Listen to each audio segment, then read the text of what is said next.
quart and a half a calf pound. Yep. Geez, all the special players are up there. There's Sammy. Sammy Davis Robot Jr. Yeah.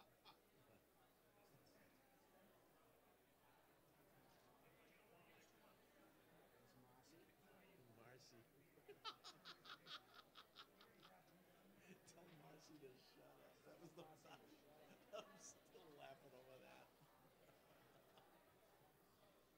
Marcy. Yes, sir.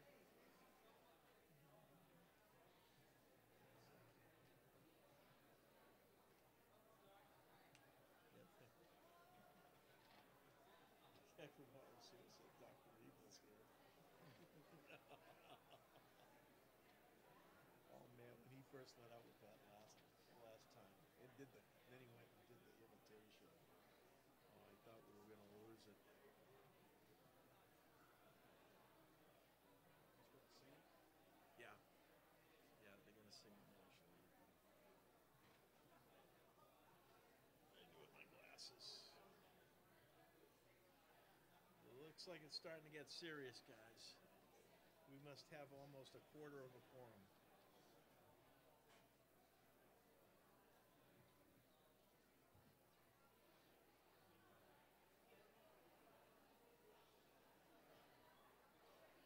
I wonder what Warren.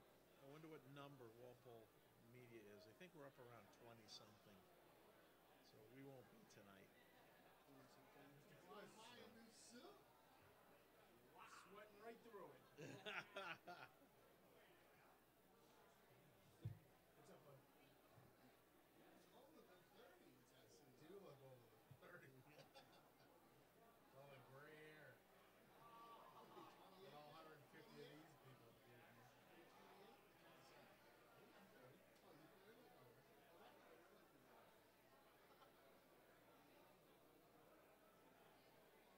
You have assessors meeting today?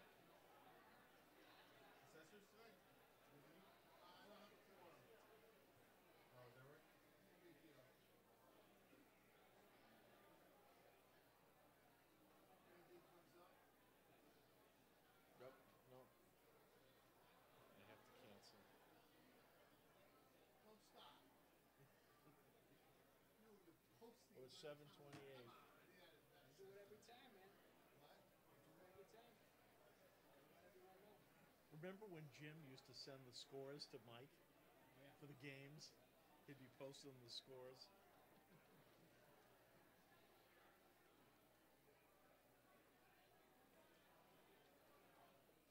Celtics are down by 3. I think there's something at halftime. What's that? Celtics are down by 3 at halftime. Where are they playing? They just scored 4. Right. Where are they playing? Where are they playing? Philly. Playing Philly. It's not really because they play another game.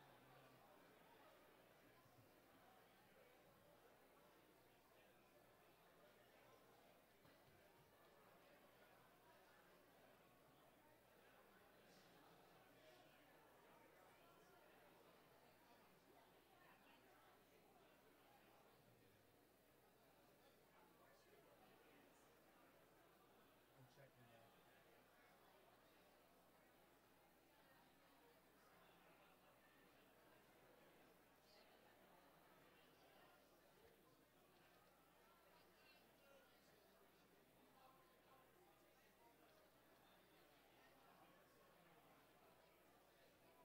Hi, Alice. It's Jim DeTilio. I just wanted you to know I did get your message. I was traveling and couldn't call you right back, and I'm at town meeting tonight. But I know the place that you're talking about, and we could talk about. There are a couple of possibilities if it does rain. So why don't you give me a call? If you could call me tomorrow before, if it's possible to call me before 6:30, that would be great. Okay? Thank you very much. Bye bye. Lady wants to have a wedding down by the canal.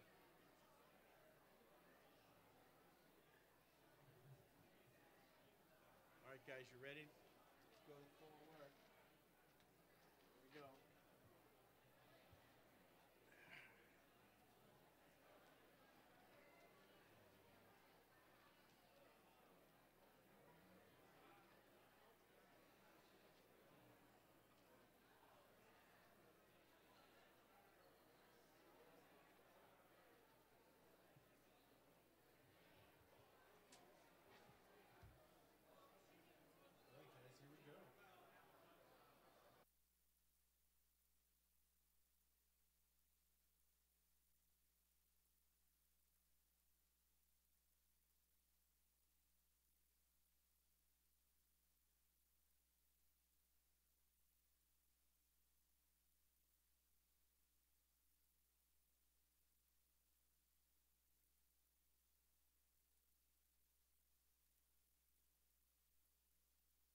Take your seats, folks. We have a quorum.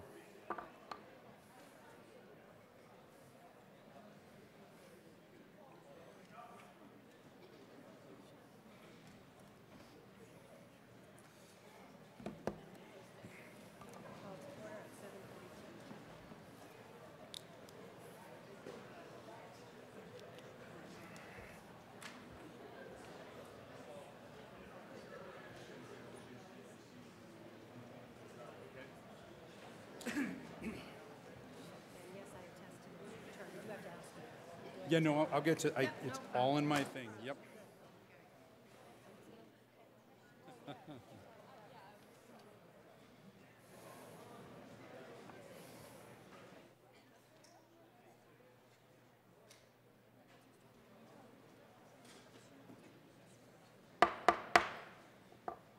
Good evening, folks.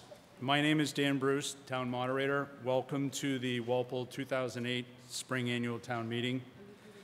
There being a quorum of over 76 members being present, please come to order. Does the clerk attest to the warrant? I do. Yes, she does. All rise for the Pledge of Allegiance.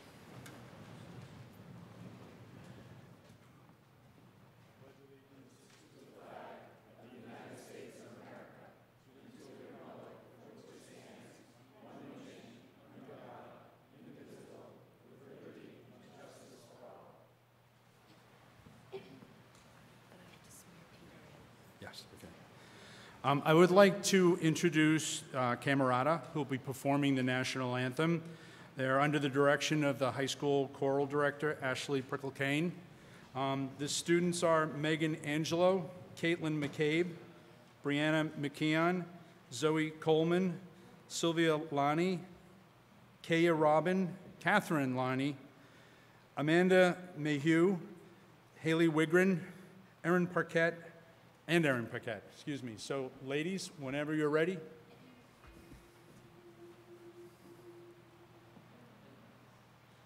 Oh, say, can you see by the dawn's early light what so proudly we hailed at the twilight's last gleaming, whose broad stripes and bright stars through the perilous fight o'er the ramparts we watched were so gallantly streaming, as the rocket's red glare, the bombs bursting in air, gave proof through the night that our flag was still there. Oh, say, does that star-spangled banner yet wave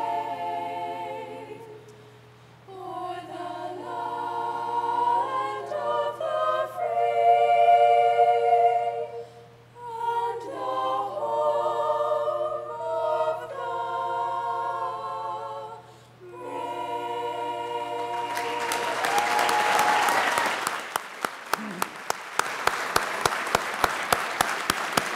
That was beautiful, girls. Thank you. Camerata. I'm just going to swear him over here. Okay. I'm not going to go down. Just You're going to have me come up over here? Just come up over here.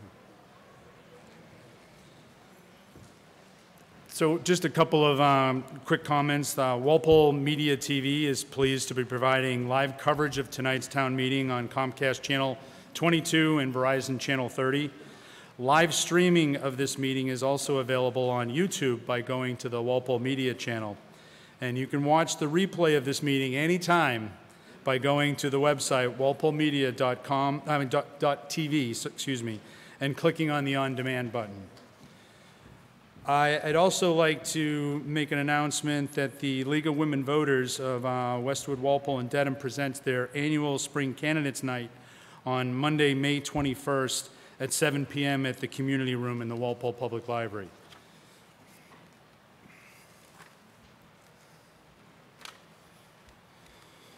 I'd like to go on and introduce those persons sitting to my left over here: Town Council Alana Quirk, Town Administrator Jim Johnson, and Chairman of the Board of Selectmen Eric Kraus. While he's not here at the moment, I have been notified by his aide that he'll be showing up shortly. Congressman Lynch will be here, so when he gets here, I will pause and at an appropriate time and have him make some comments and give us an update from DC. I'd like to also announce some new professionals within the town. And for those of you who have not heard, Patrick Shield is now our Assistant Town Administrator. Brendan Croak has taken over as Recreation Director. Ariel Carney is the Assistant Recreation Director, and Tim Higgins is our Community Planning Director. A quick round of applause for those folks in their new positions.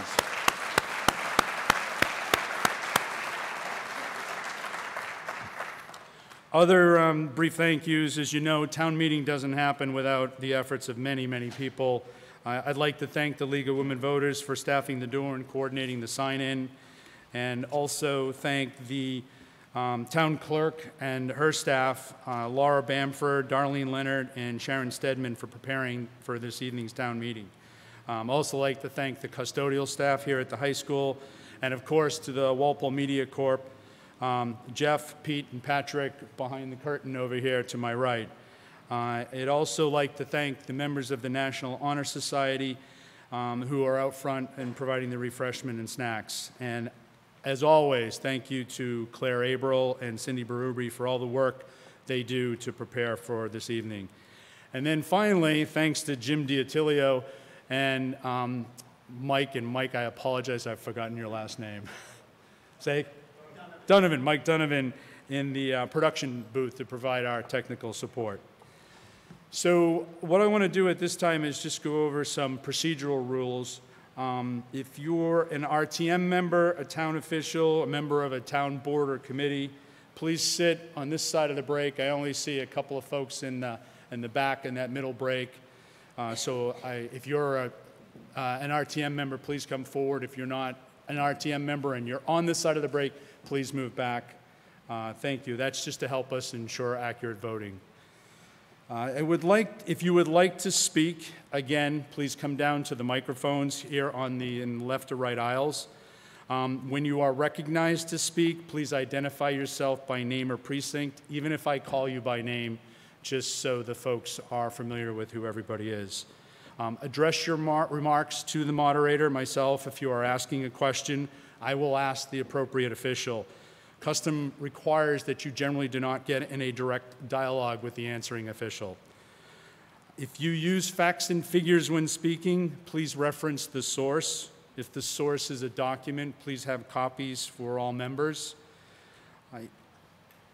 I have a couple of proposals, one of which you'll be familiar with, that I call my efficiency proposals. As we did in the fall, I propose again that we limit the time to speak for primary sponsors to 5 minutes and all subsequent speakers to 3 minutes in order to facilitate an orderly and efficient meeting and allow every member that wishes to speak to speak. I will make every effort to recognize any RTM member wishing to speak on an article or motion for the first time over those who have previously spoken to the issue. This is in our town meeting rules. So if you are in line, again, and notice that someone in front of you has not yet spoken, please just, step back and let them go forward, because that is the protocol. The podium down front is only to be used by town officials and town committee members, other ex officio members whose official duties have relevance to the motion. RTM speakers, again, will speak from the aisles. I am going to pause, by the way, for some discussion on my proposals if anybody wants to discuss or debate before the body votes on them. I'm just covering it now in total, and then we'll step back. I also propose tonight not to read each line item of the budget as we've done in the past. You may recall historically we've read police, salary line, expense line, and total. Jim has put together a presentation of the line items in total for the departments, which will project up on the screen. And what I will ask you to do at that time is when we project, for instance, general government and the department budgets within that, if you have a hold, stand up, I will call on you, and then I'll record your hold on which department budget you're specifically speaking to, or the whole budget if that's the case. One thing I caution you is that if you have a hold and somebody else places a hold on the budget that you wish to speak on, you should still place your hold, because when that person releases their hold, we'll be moving on. So do not ride on someone else's hold. You should make your own hold. I need 6 tellers, 2 from my left, 2 from the center, and 2 from my right. If you could please stand if you're volunteering. And my eyesight is dwindling slightly, so I would appreciate if you'd say who you are. On my left back there, sir? John Lombardi. Thank you, John. Can I have another person on the left volunteer? I need one more. Thank you, Ed. John, thank you. And Mark, thank you. And over to my right, could I have a couple of volunteers? Sir, the lights, I can't quite see you. Thank you, Mr. Laurent. Thanks, Rich. And Bill, thank you. Okay. If there is a standing vote, I will first count the tellers by show of hands. The tellers will then count the standing vote, the ayes first, and then the noes.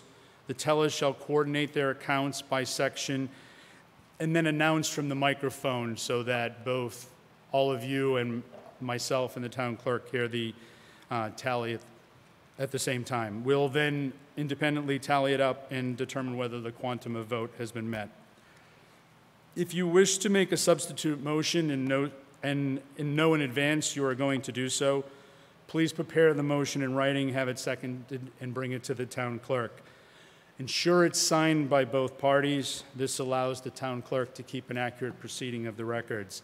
And I do want to thank you. A number of you have already done this in advance, and I can't tell you how much we all appreciate that. It brings efficiency to the meeting. It helps myself, town council, and the town clerk in order to keep things moving along. If we do have a motion that comes up during the evening, if your motion is complex, I may ask you to table it to allow for a proper review, and then we can go on with the proceedings. There is a motion for that, and as you all may have recalled, and I've heard the groans, and I've groaned myself in the audience before, that when you've got someone trying to write a motion and it may be a little more complex, it draws things out, it takes time. So I'm going to try to suggest something new like that, just so that we're not standing around and kind of burning time and everybody's wanting to kind of move forward. We may see some spirited debate over a number of issues this evening and subsequent evenings. I expect the debate to remain respectful at all times. Please limit debate to information that will help your fellow RTM members decide how to vote on the motion immediately before them. Declare your position, that you want the members to support, and explain your reasons for your request. In essence, think of your right to speak as balanced by the right of your fellow RTM members to listen. Keep it pertinent to the question under consideration. So those are my remarks at this point in time. Does anyone object or want to discuss the time limits? Yes, please go to the microphone, folks.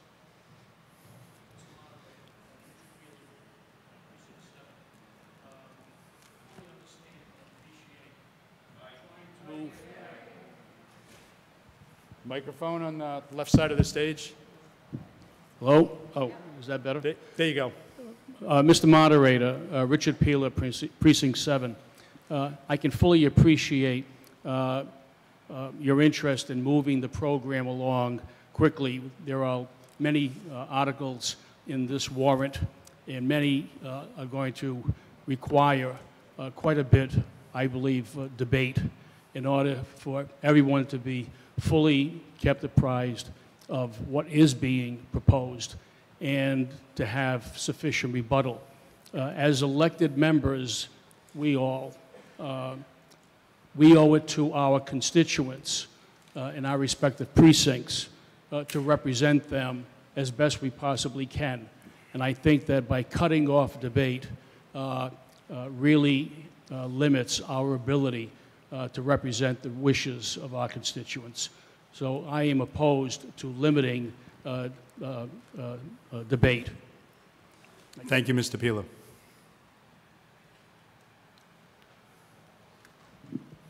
Ann Ragosta, Precinct 3. With respect to the time limits for the petitioners in particular, I think it gives short shrift to the petitioner to have a 5-minute time limit. I can speak from personal experience at last fall town meeting, where the petitioners have very little opportunity throughout the process to really have a chance to explain to the body about their petition, especially some of the zoning articles, which are very complex. So especially with respect to the petitioners, I do not think that a 5-minute time limit should be imposed. While I'm up here, can I ask a question about the expenses that will be put up on the screen, on the budget items? Not. I was going to cover them separately, Okay. but you're at the microphone. Go ahead. I didn't understand how it's going to be presented. What did you say the town administrator would put up on the screen? Yeah, so we've got, basically it'll be public safety, so that'll be the police and fire will be on that slide. We'll have the general government, which I use, which is a lot of the, the town clerk, the town administrator, those offices.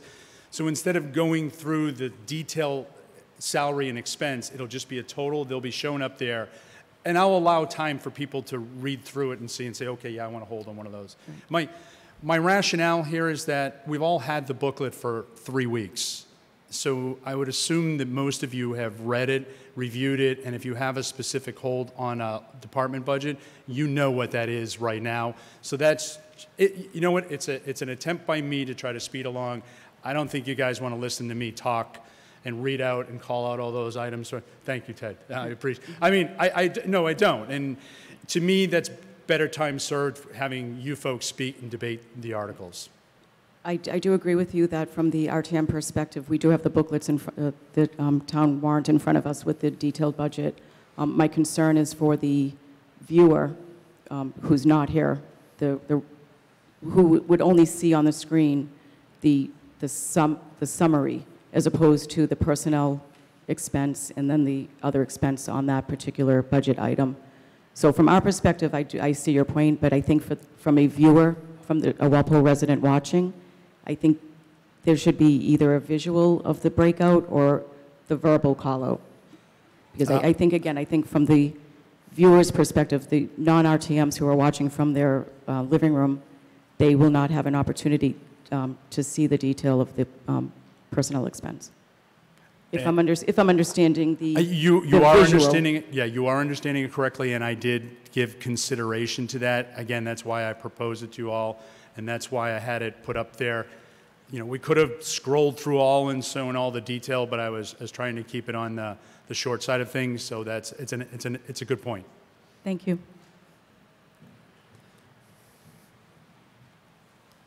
Hamilton, Precinct 5. In regard to the petitioners being limited to 5 minutes, some petitioners bring attorneys and engineers and other people with them. How will you deal with these individuals? I'm sorry, Mr. Hamilton. Can you say that again? You weren't. I couldn't hear you that clearly. Oh. Much better. Thank you. Oh, thank you. When a petitioner comes in who has an engineer with them, a specialist of some kind, an attorney, will they each be allowed to speak for 5 minutes, or is there a way to handle that? It's a good question. The primary sponsor gets 5 minutes to speak. So if you're bringing in a specialist, I mean, as a specialist coming in for our primary sponsor on any specific article, I would think we would deal with that matter as it came forward. Again, I'm not trying to limit good debate. I'm trying to have these speakers, make their remarks on point and allow multiple parties to speak. And that is my nature. So I'm not really sure of a specific example that you might have that maybe I'm missing, Bill. I'm sure. Well, we had people come in for various issues like overrides and stuff like that, and they had other people with them that needed to speak to explain certain ramifications. And they were allowed to speak for more than 5 minutes. An example would be someone who wanted to rezone land, comes in with his engineer and his attorney, and they need to speak for more than 5 minutes.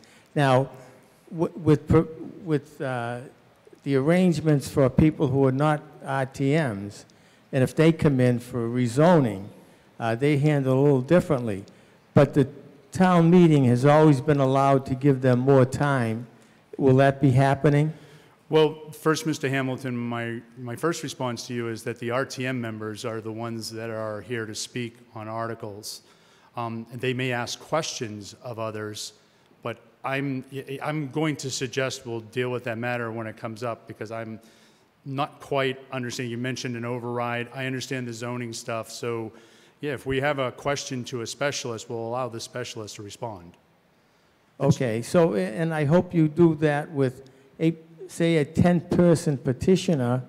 I hope you will give them the same reference that you're giving to these people with zoning and other issues. Thank you. My intention there's a primary petitioner that will speak on behalf of the group. Not all 10 will get 5 minutes. No, that's again, Mr. Hamilton, these are really good questions.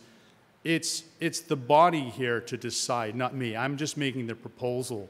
And the other thing I want to point out, too, is that if any speaker wants to request more time, number one, they can come back. Number two, they can request more time, and the body can say, okay.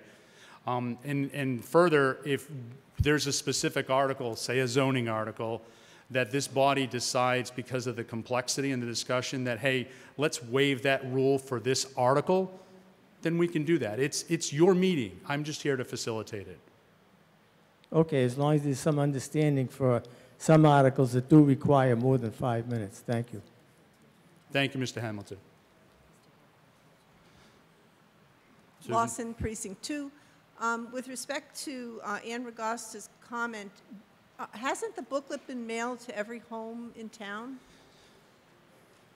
Yes. Yes, it has. That's a good point. So everyone has it, so that should address that concern. I am in favor of limiting speakers to, presenters to 5 minutes, with a caveat that if they wish to request more time, the body could vote to extend additional time if the body feels that that would be helpful. And I'm also in favor of a 3-minute limitation from the RTMs for 2 reasons. One, you can always get back in line and speak more if you wish, number one. And number two, it requires the speaker to think a little bit before they get up and kind of organize their thoughts, and it makes it for a more efficient meeting, I believe. Thank you. Thank you, Ms. Lawson. Damish, Precinct 7. Just want to say that I'm not in favor of limiting speech. Anytime you limit open or free speech, I'm against that. So I would hope the body would realize that and also vote for no time limits. Thank you, Mr. Damish. Any other questions or comments on the 5-minute primary sponsor limit and the 3-minute subsequent speaker limit? All those in favor, please say aye. Aye. Opposed? No. Boy, I set this up good, didn't I? One more time, and use your quiet voices. You don't need to shout to get your point across. All those in favor say aye. Aye. Opposed? No. I'm going to say the ayes have it, so I know what's coming next, but I say the ayes have it. Okay.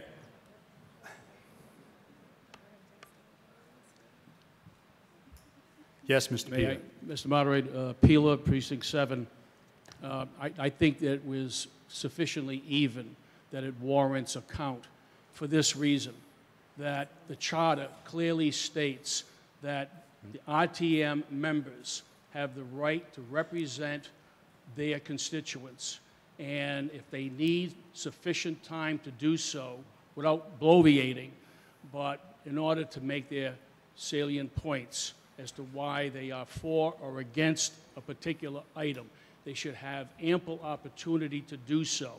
We are shortchanging all of us are shortchanging our constituents by cutting debate off. That's not what the town charter calls for. I also understand that this body can rule differently, but there is a reason why that was stipulated in the town charter. And the town charter, I believe, deserves that respect. Mr. Pila, it's not stipulated in the town charter. It's actually stipulated in the town meeting rules, and we do have the right to vote it. I don't believe I'm missing that. If anybody knows, please point it out. I did look. Are you requesting a standing count? Are you challenging the vote, or are you just saying it was close to even? I think it was close to even. And in all fairness, I think that there should be a count. You may be 100% right, but just need 6 other members to stand with you, and we'll do a standing count. Okay, we need a standing count. Yes.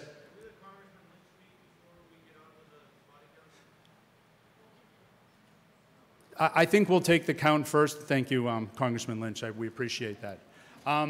So, tellers that are in favor, I need my 6 tellers to stand, please. If you're in favor of limiting time, please raise your hand. No, just the tellers at this point in time. I'm sorry, folks.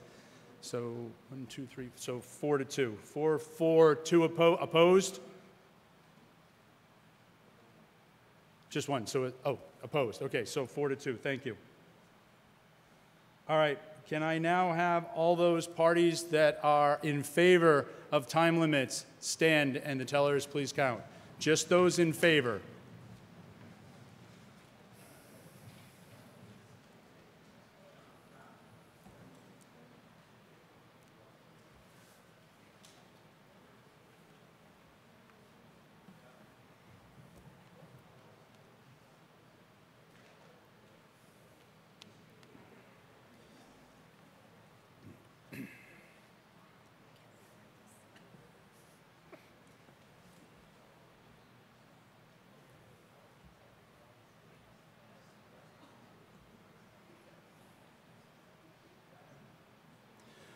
Tellers, when you've had a chance to confer and you have your count, please come down to the microphones.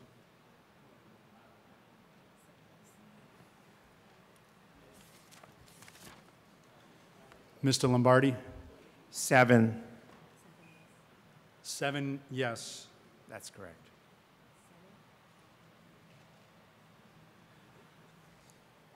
32. 30. Thank you.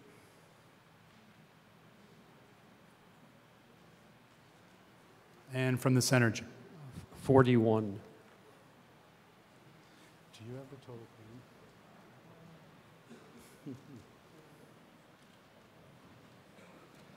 All those, you may be seated. If all those opposed, please rise.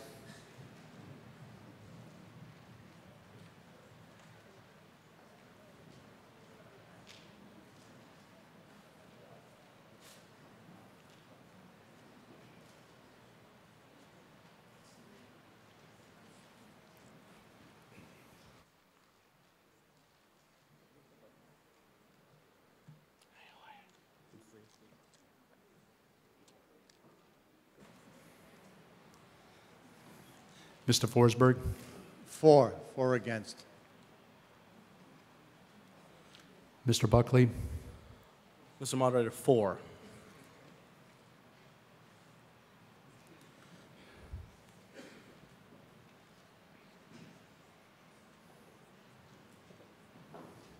Mr. Leith?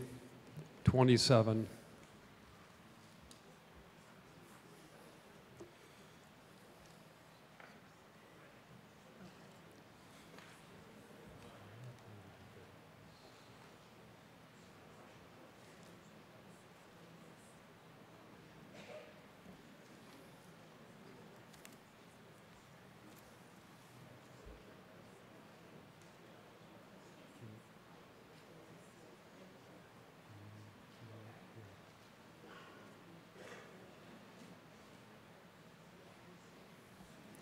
Sorry, folks, one moment. We're just getting the final quorum number 2.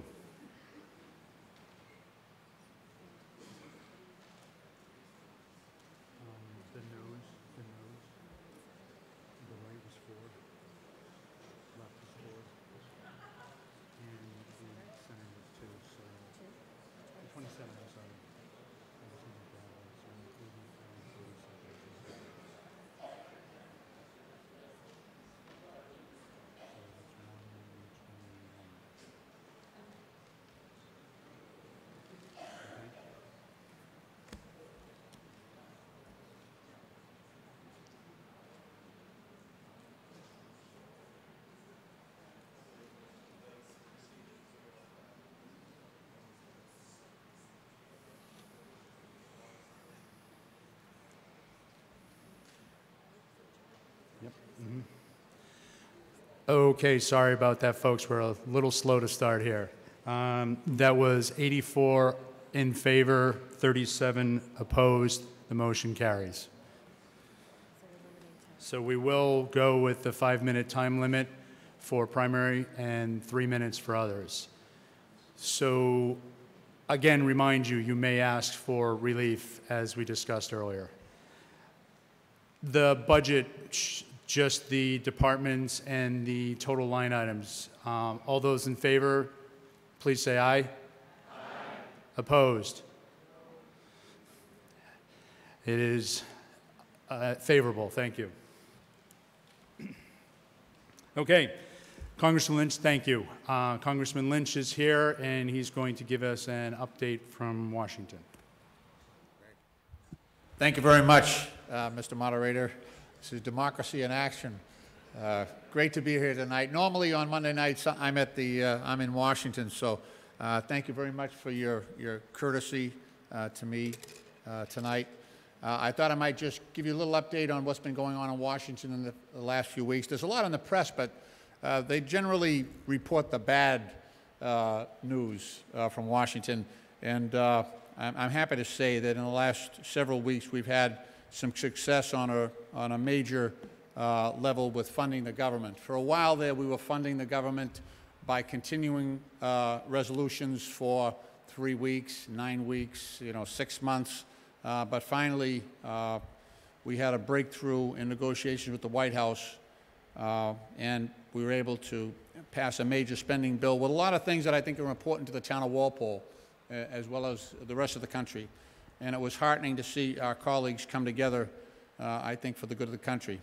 One of the examples was there was a threat from the White House that they would cut the funding for NIH, the National Institute of Health, by 22%, which would have devastated a lot of the ongoing research that we have being conducted in 2,500 universities and research centers around the country. We have over 300,000 researchers.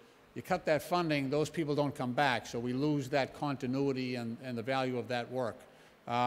In negotiations with the White House, instead of a 22% cut, we're actually able to get them an 8.5% increase, which was huge for the research community.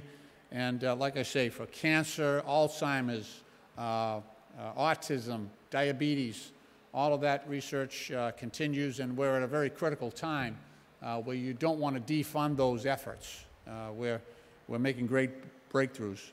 The same bill gives our country the stability for the business community, as well as our local communities to thrive. It also included a major increase for men and women in active military service. They got I think it was a 3% increase in pay, but it also when you think about it, not very long ago, many of our armed service personnel were eligible for food stamps because they were being paid so low. And so we've done a series of these increases, and I think we're getting them to a good place. The bill also provides funding for several important health care programs, including $5.4 billion for community health centers, which are a vital health care resource here in Massachusetts. The spending bill also provides a $3.2 billion increase in funding for opioid addiction prevention and treatment. Last year here in Massachusetts, we had 2,000 opioid-related deaths in Massachusetts. I think that's probably an undercount. So it was critical that Congress step up to fund, aggressively fund the initiative to deal with that crisis. And there are now dozens of bills. I think we'll see a lot of them come through before the Memorial Day recess to actually get the funding to the individual states and local communities to deal with that issue. The funding bill also provides much-needed resources for our veterans. We're blessed in the 8th Congressional District. We've got 3 major hospitals for veterans. We've got one in Brockton, we've got one in West Roxbury, and we have one in Jamaica Plain. The ones in Brockton and West Roxbury are very old, and we need probably about $450 million to do both of them over. And those plans have been on the 2-yard line for about a year now.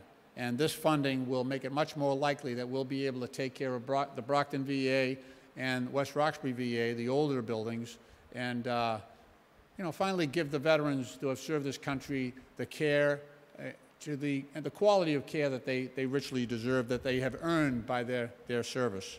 Let's see. Walpole has a very strong tradition of military service, and one of the great things I get to do is to nominate young people to the military academies. And I just want to recognize now, a number of these young men have graduated, so they're actually in active military service right now. But Jack O'Hare, parents Tom and Noreen, 12 Bridgeview Circle, U.S. Naval Academy, class of 2017. They graduated from Catholic Memorial High School. Let's see. So Jack O'Hare and Daniel O'Hare, both from Walpole, both graduated from Catholic Memorial High School, both of them in active military service. Joe Gallagher, parents of Michael and Elaine, 37 Eldor Drive, United States Naval Academy, class of 2015, graduate of Walpole High School. Brendan Mills, parents are Eileen and Walter, 17 Frontier Drive, United States Naval Academy. Noble and Greenhour School. Joe DeSantis, his parents are Paul DeSantis and Debbie Steves, United States Merchant Marine Academy, Kings Point, also of Walpole High School. So it's an enormous honor for me to represent the town of Walpole in the United States Congress. Walpole's an unbelievably great town. You take care of your kids, you take care of your veterans, you take care of your seniors. You're a shining example of what's best about America. So I struggle every day to meet your highest expectations in Congress, but thank you for being involved in town meeting. May God bless Walpole, and may God continue to bless these United States of America. Thank you. Thank you, Congressman Lynch.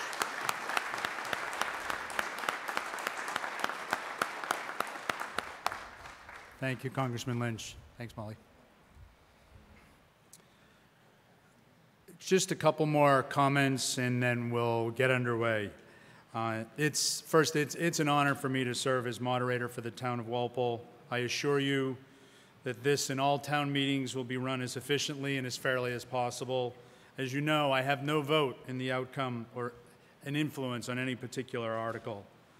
And my last housekeeping matter has to do with those of you are undoubtedly aware that there's a Council on Aging fundraiser on Monday next for golf and a dinner to help that fine building and that we're putting together out there.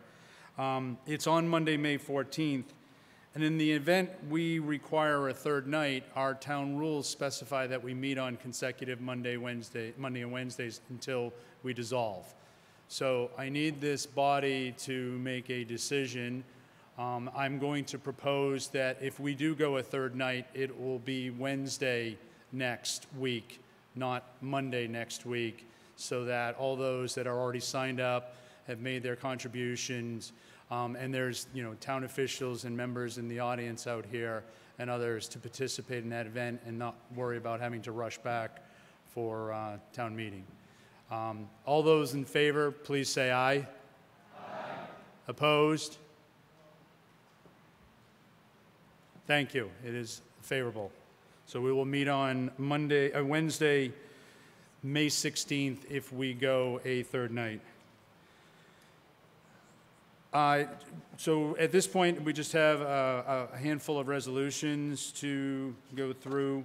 I'm going to read the resolution, and I will ask you to stand for a moment of silence, and then we'll go on. So resolve that we, the representative town meeting members, inscribe upon the record of the spring annual town meeting of May 7th, 2018, our recognition and sincere appreciation of the contributions rendered by the late Edward R. Verrocchi Sr., who passed away on June 1st, 2017. As an original representative town meeting member from 1971 to 1979. And further, in acknowledgement of the town's loss, we request the moderator observe a moment of silence in Edward's memory. And further, that the town clerk be instructed to send a copy of this resolution to Edward's family. Please rise for a moment of silence.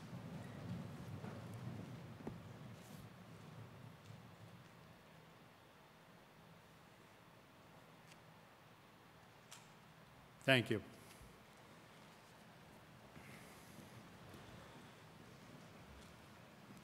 Resolved that we, the representative town meeting members, ascribe upon the record of the spring annual town meeting of May 7th, 2018, our recognition and sincere appreciation of the contributions rendered by the late Harry C. Tomine, Jr., who passed away on July 27th, 2017. And as a representative town meeting member from 1993 to 1996, Harry served as a Walpole police officer from 1971 until his retirement in 2002.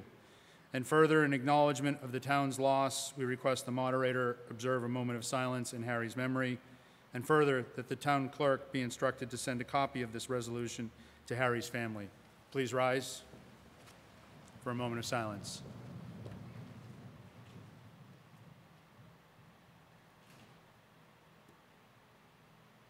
Thank you. You may be seated.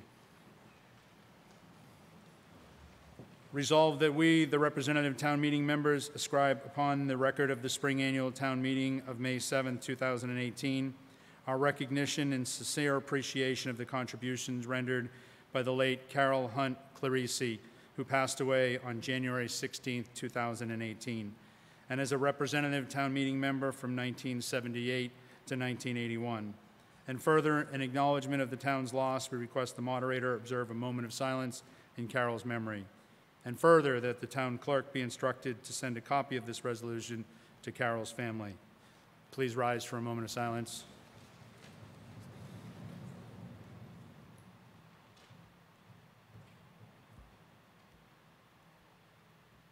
Thank you. You may be seated.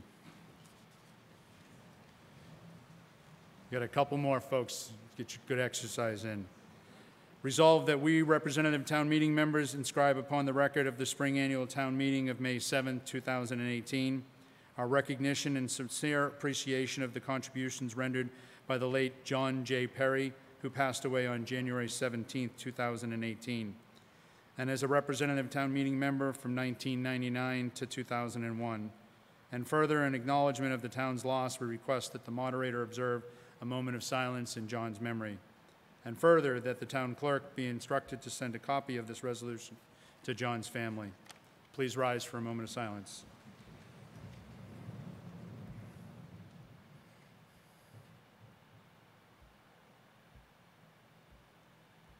Please be seated.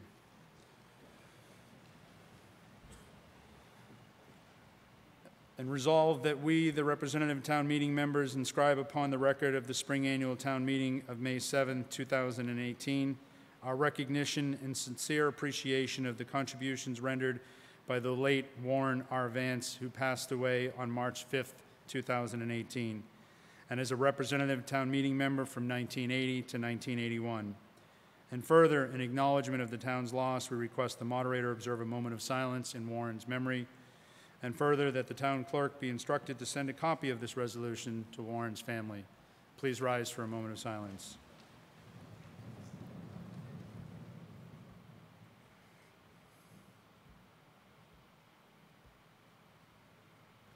Thank you. Please be seated.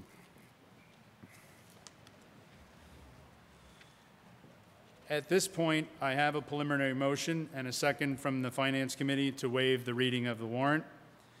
As has been the practice of the town, if it's a short article, I'll read it. I think I'll read most of them, honestly, this time. If it's a long article, I'll refer to it on the screen. I don't think there's many of those. Any questions or comments at this point? There being none, the Finance Committee's motion requires a simple majority vote. All those in favor, please say aye. Aye. Opposed? It is a vote. I have another properly second motion that all motions of the Finance Committee be the main motion. Questions or comments? All those in favor, please say aye. Aye. Opposed? It is a vote. We will now proceed to Article 1, a general article that remains open throughout town meeting. In Article 1, it is moved that the town will hear and act on any report of any committee or to choose any committee the town think proper and transact other business that may legally come before the town. At this time, I'd like to have Mr. Pila, the chairman of the Town Hall Reuse, give his presentation. Mr. Pila?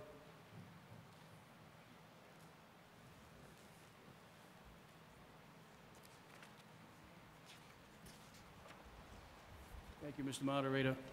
Richard Pila, Precinct 7, Chair of the Old Town Hall Reuse Committee.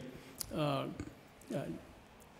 year ago, when I was here, I gave a brief update as to our progress, the committee's progress on the reuse of Old Town Hall. We've been having regular meetings, discussions with various consultants. We are now at a point. Am I supposed to be moving that around? I'm sorry? Yeah, next slide. Next slide. As you all know, this structure is perhaps the most significant structure in the town of Walpole, not only from a historical perspective, but also an architectural and cultural perspective. The first slide I had indicated, I used the term the Walpole Townhouse. That was the original name, and it seems that the sentiment of the committee is to once again, next slide.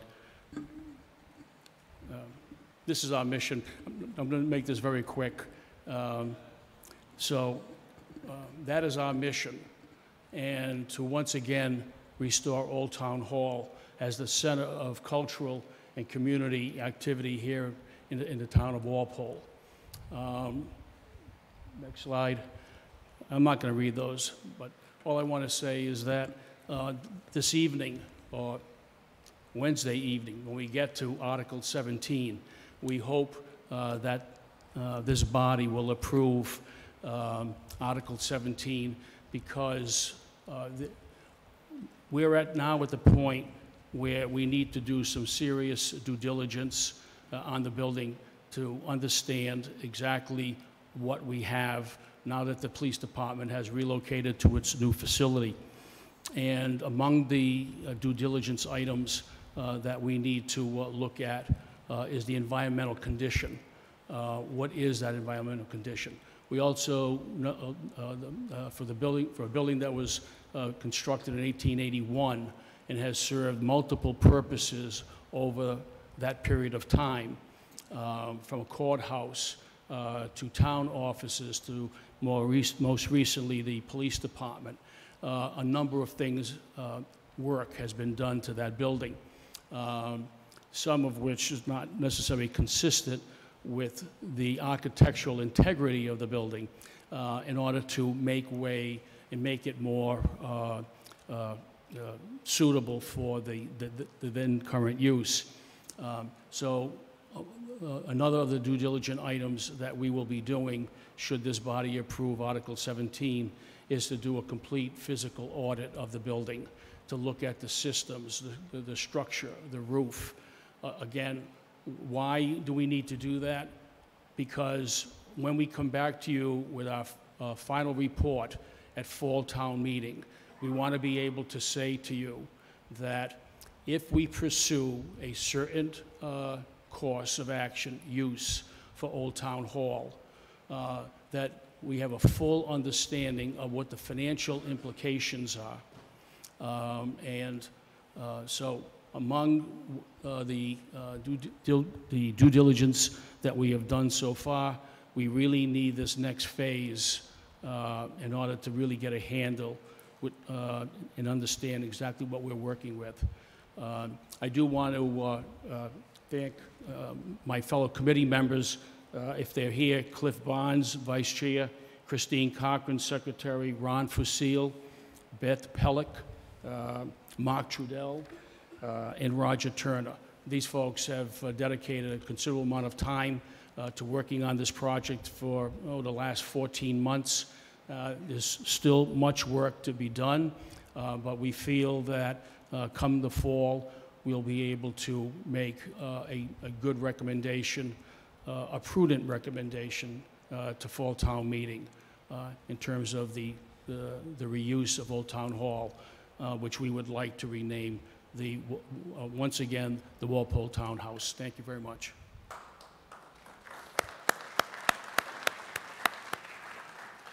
Thank you, Mr. Pila and committee members. All right, so we're going to move on to Article 2 at this time. Yes, Mr. Trudell. During the break, we're going to appoint. We'll address that when we Okay. get to the. Yep. Thank you, Mr. Trudell. Article 2, Personnel Bylaws. It is change. It is regularly moved and seconded that the town vote to approve the amendments to the personnel bylaws as recommended by the Personnel Board, as found on file in the office of the town clerk. Mr. Stas, the Finance Committee vote? Favorable action, 11-0-0. Mr. Kraus, Board of Selectmen? Board of Selectmen voted favorable action 4-0-0. Thank you, Mr. Kraus. Are there any questions or comments with respect to Article 2? Mr. DiNapoli, do you have a presentation? Nope, not necessary. Any questions? So no questions or comments? There being none, this motion requires a simple majority vote. All those in favor, please say aye. Aye. All those opposed? It is a unanimous vote.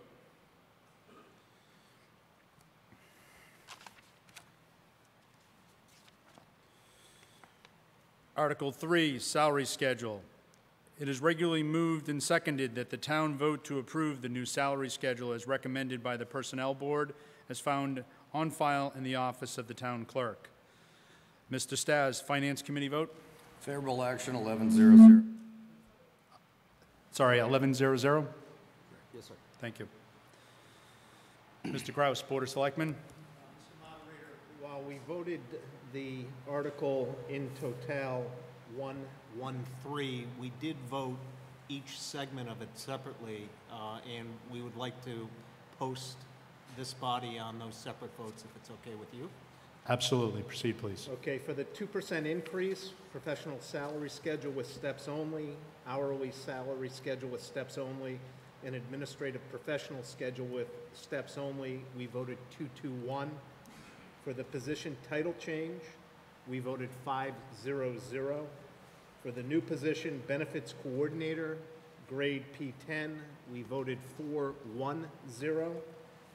To reclassify the veterans agent from grade P11 to P9, we also voted 4-1-0. So we voted Favorable action 113 for the overall article.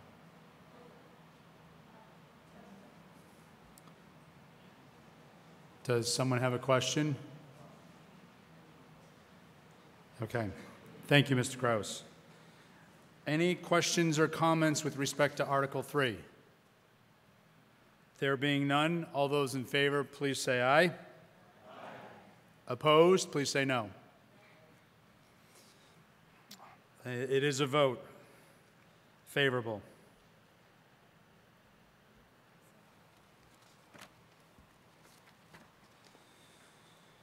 Article 4 on personnel costs. It is regularly moved and seconded that the town take no action.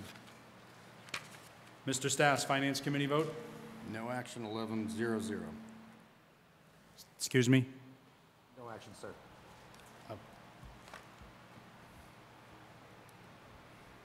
Mr. Kraus, Board of Selectmen? We voted no action 500. Thank you.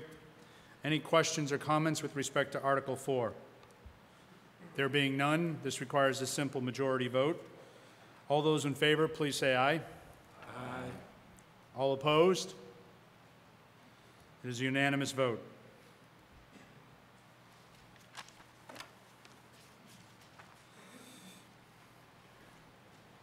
Article 5 on the fiscal 2018 budget adjustments, a petition of the Board of Selectmen.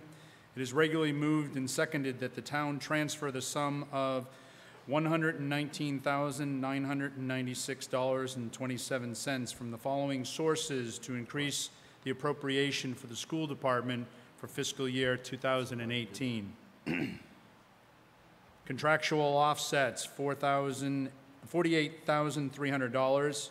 Defibrillators, $2,467.05. Fingerprint scanner, $940.15.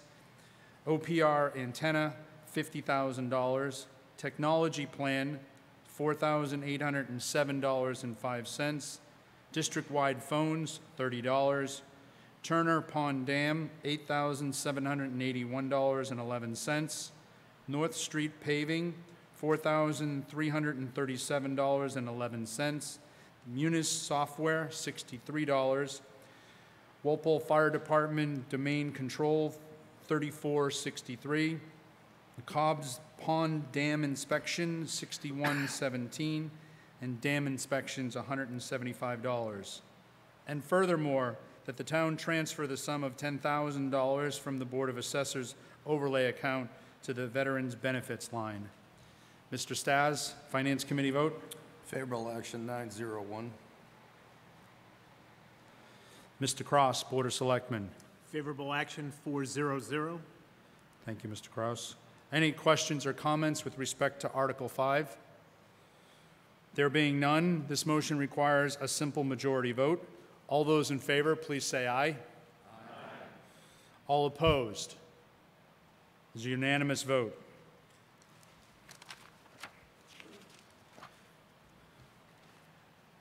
Article 6, this is a petition of the Board of Selectmen on the fiscal year 2019 budget. It is I am going to read the sources. I do have to do this. It is regularly moved and seconded that the town fix the salary and compensation for elected officials of the town as provided for by General Laws, Chapter 41, Section 108, for their services for the fiscal year commencing July 1st, 2018, and that the town vote to appropriate the following sums for the operation of municipal and school department and incidental expenses to the town for fiscal year 2019, July 1, 2018 to July 30, 2019. And that the sum of $89,529,395 be raised from the following funding sources. Raise and appropriate from taxation, $87,095,182. Ambulance fund, $800,000. Sale of cemetery lots, $3,000. Health insurance trust fund this year will be $0. Water enterprise fund, $1,206,309. And the sewer enterprise fund, $424,904, for a total of $89,529,395.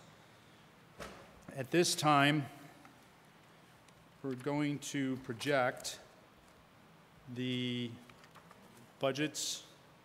Jim, if you can bring that up, please.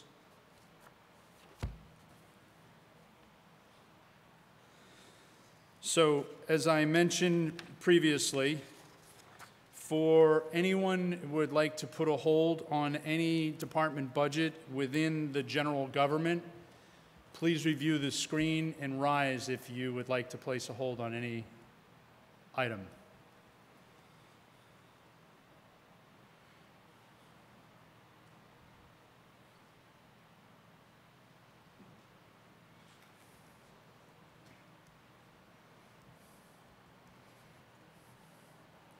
Okay.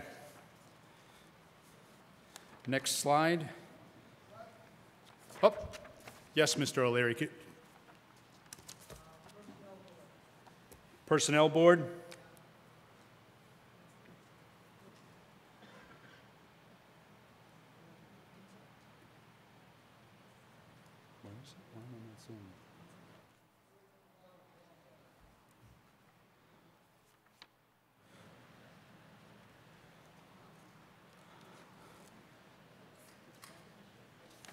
I don't have it on this one, but okay, I got it. Personnel Board, I got it. Personnel Board, Mr. O'Leary.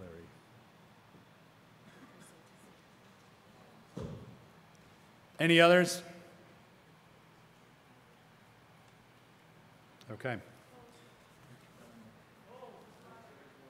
Sorry, yes, Ms. Regusta? Administration?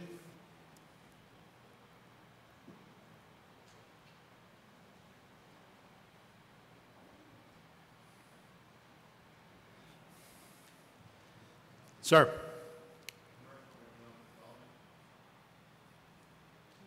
Thank you, Mr. Mercedes.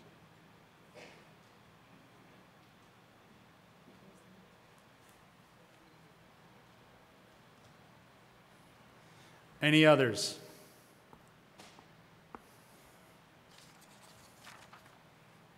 Okay, hearing none, we go to the next slide. Public safety. Any holds on any public safety budgets?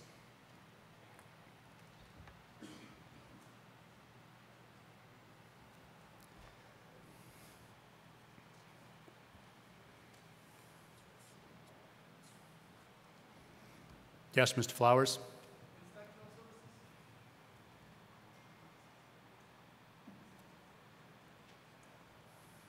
Yes, Mr. O'Leary?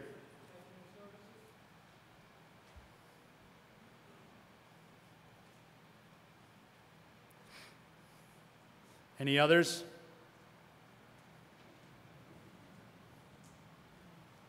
Okay, we'll move on to the next section, which is public education.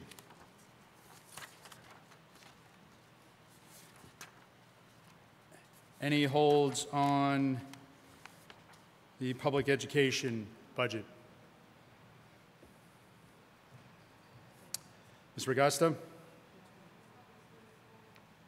Walpole Public Schools? Thank you.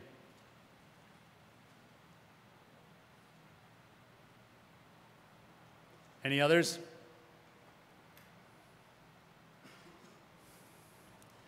Okay, next slide, please. Public Works. Any holds on any Public Works department?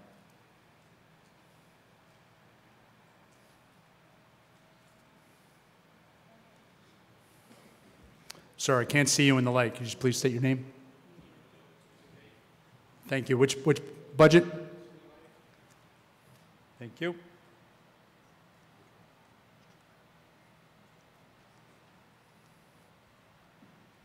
Any others? Mr. O'Leary. Thank you, Mr. O'Leary.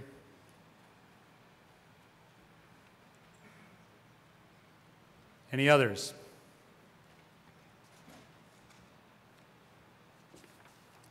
Thank you. Next slide, please. Health and Human Services. Any holds for Health and Human Services?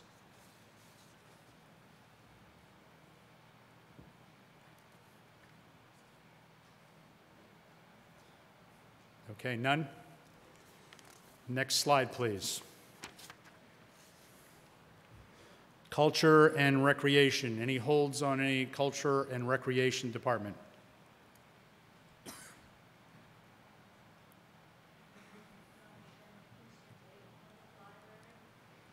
Thank you, Ms. Sherman.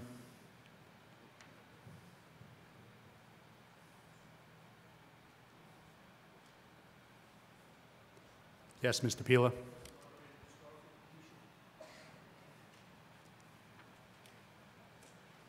Any others?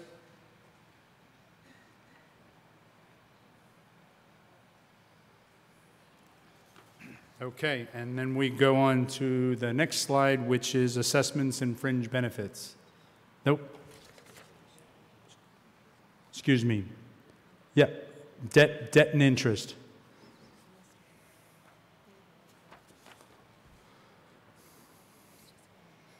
Yeah, we'll go back to it. Okay, none on debt and interest, and then assessment and fringe benefits. Any holds on assessment and fringe benefits?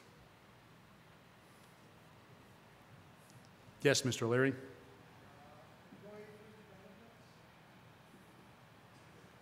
Thank you, Mr. O'Leary.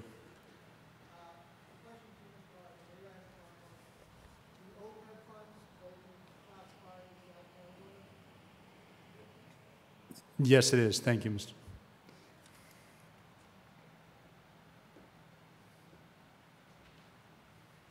Any others?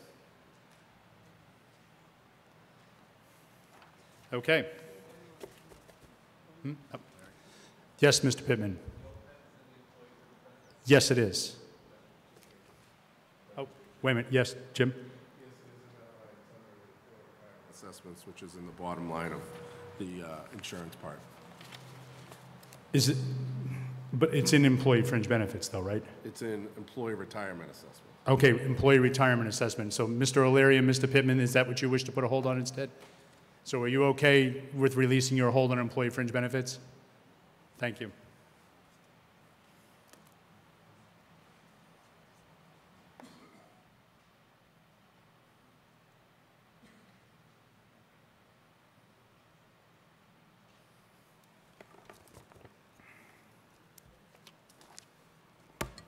Okay.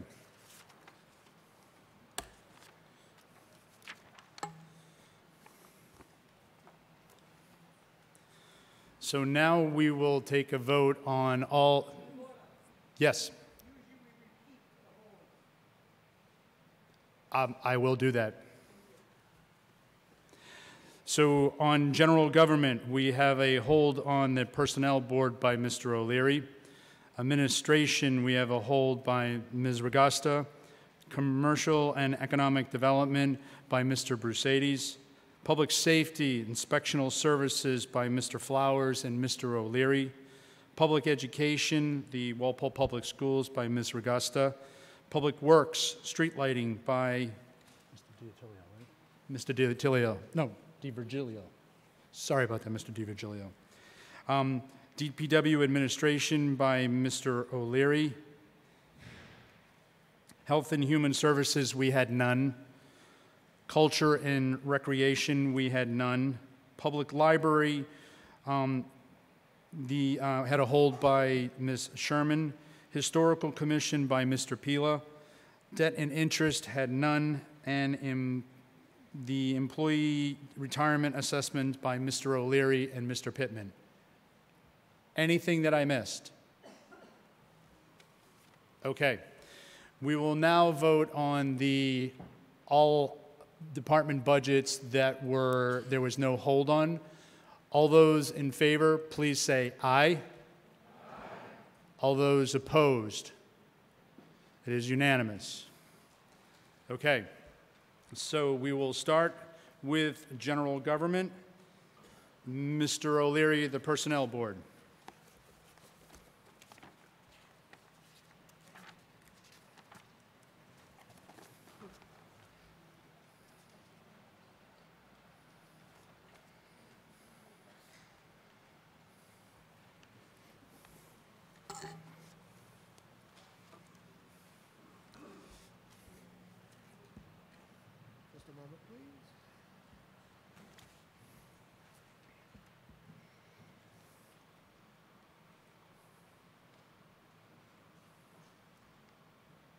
Thank you, Mr. Moderator. John O'Leary, Precinct 3. This may more of a clarification, I believe. The expense line item has gone up significantly. Mr. O'Leary, can you turn the mic, or speak into the microphone a little bit? Thank you. Expense portion of the Personnel Board has gone up significantly from around 3,000 to 10,000. Does that have something to do with the back page of the handout relating to the personnel items? Being this. Mr. Johnson? Mr. O'Leary, that increase is for $7,500 due to a salary and classification study that the Personnel Board is going to be undertaking. You may recall back about 3 years ago, we hired a private consulting group to come in and review all of the positions. It's been the Personnel Board's practice the last probably 6 to 9 years to every 3 years go out and have a professional firm come in, survey, I believe it's up to 19 towns to ensure that our positions are just about average with what other towns are doing there. So that's basically what was on the back of the Section 2 handout sent out to town meeting members? No, it's a more comprehensive study. I mean, but that's the explanation of what the cost is. Oh, no. Okay, well, it's a comprehensive study. So this is a charge that occurs every 3 years, is that correct then? I expected it to be in the $5,000 to $10,000 range, so. No, I mean, it's every 3 years we'll have this charge come forward. Mr. Moderator, through you, yes. I release the hold then. Thank you, Mr. O'Leary. He released his hold. Yep. General Government Administration, Ms. Regusta, thank you. I released my hold, but I just want to note that I placed the hold inadvertently because I was having a difficult time reconciling what's on the screen to what's in the booklet. I just find it very confusing. So I released my hold. Good to know. Thank you, Ms. Regusta.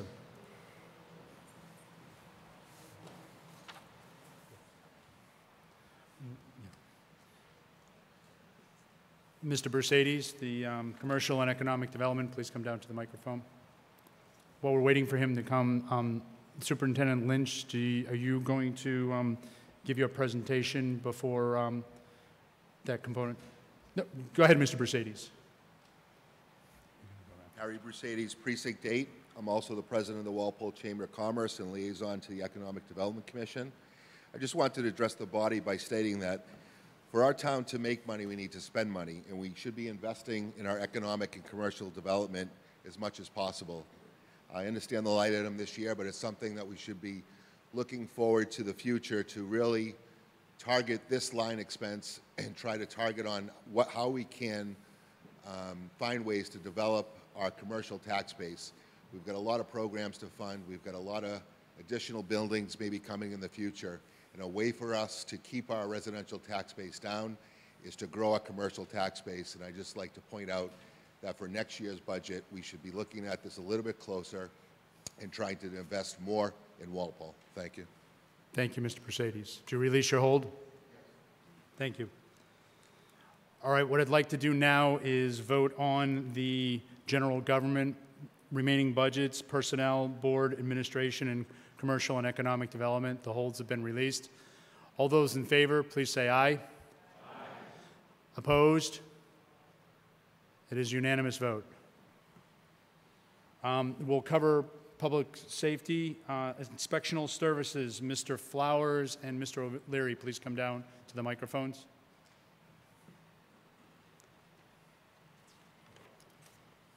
Andrew Flowers, Precinct 4, Finance Committee.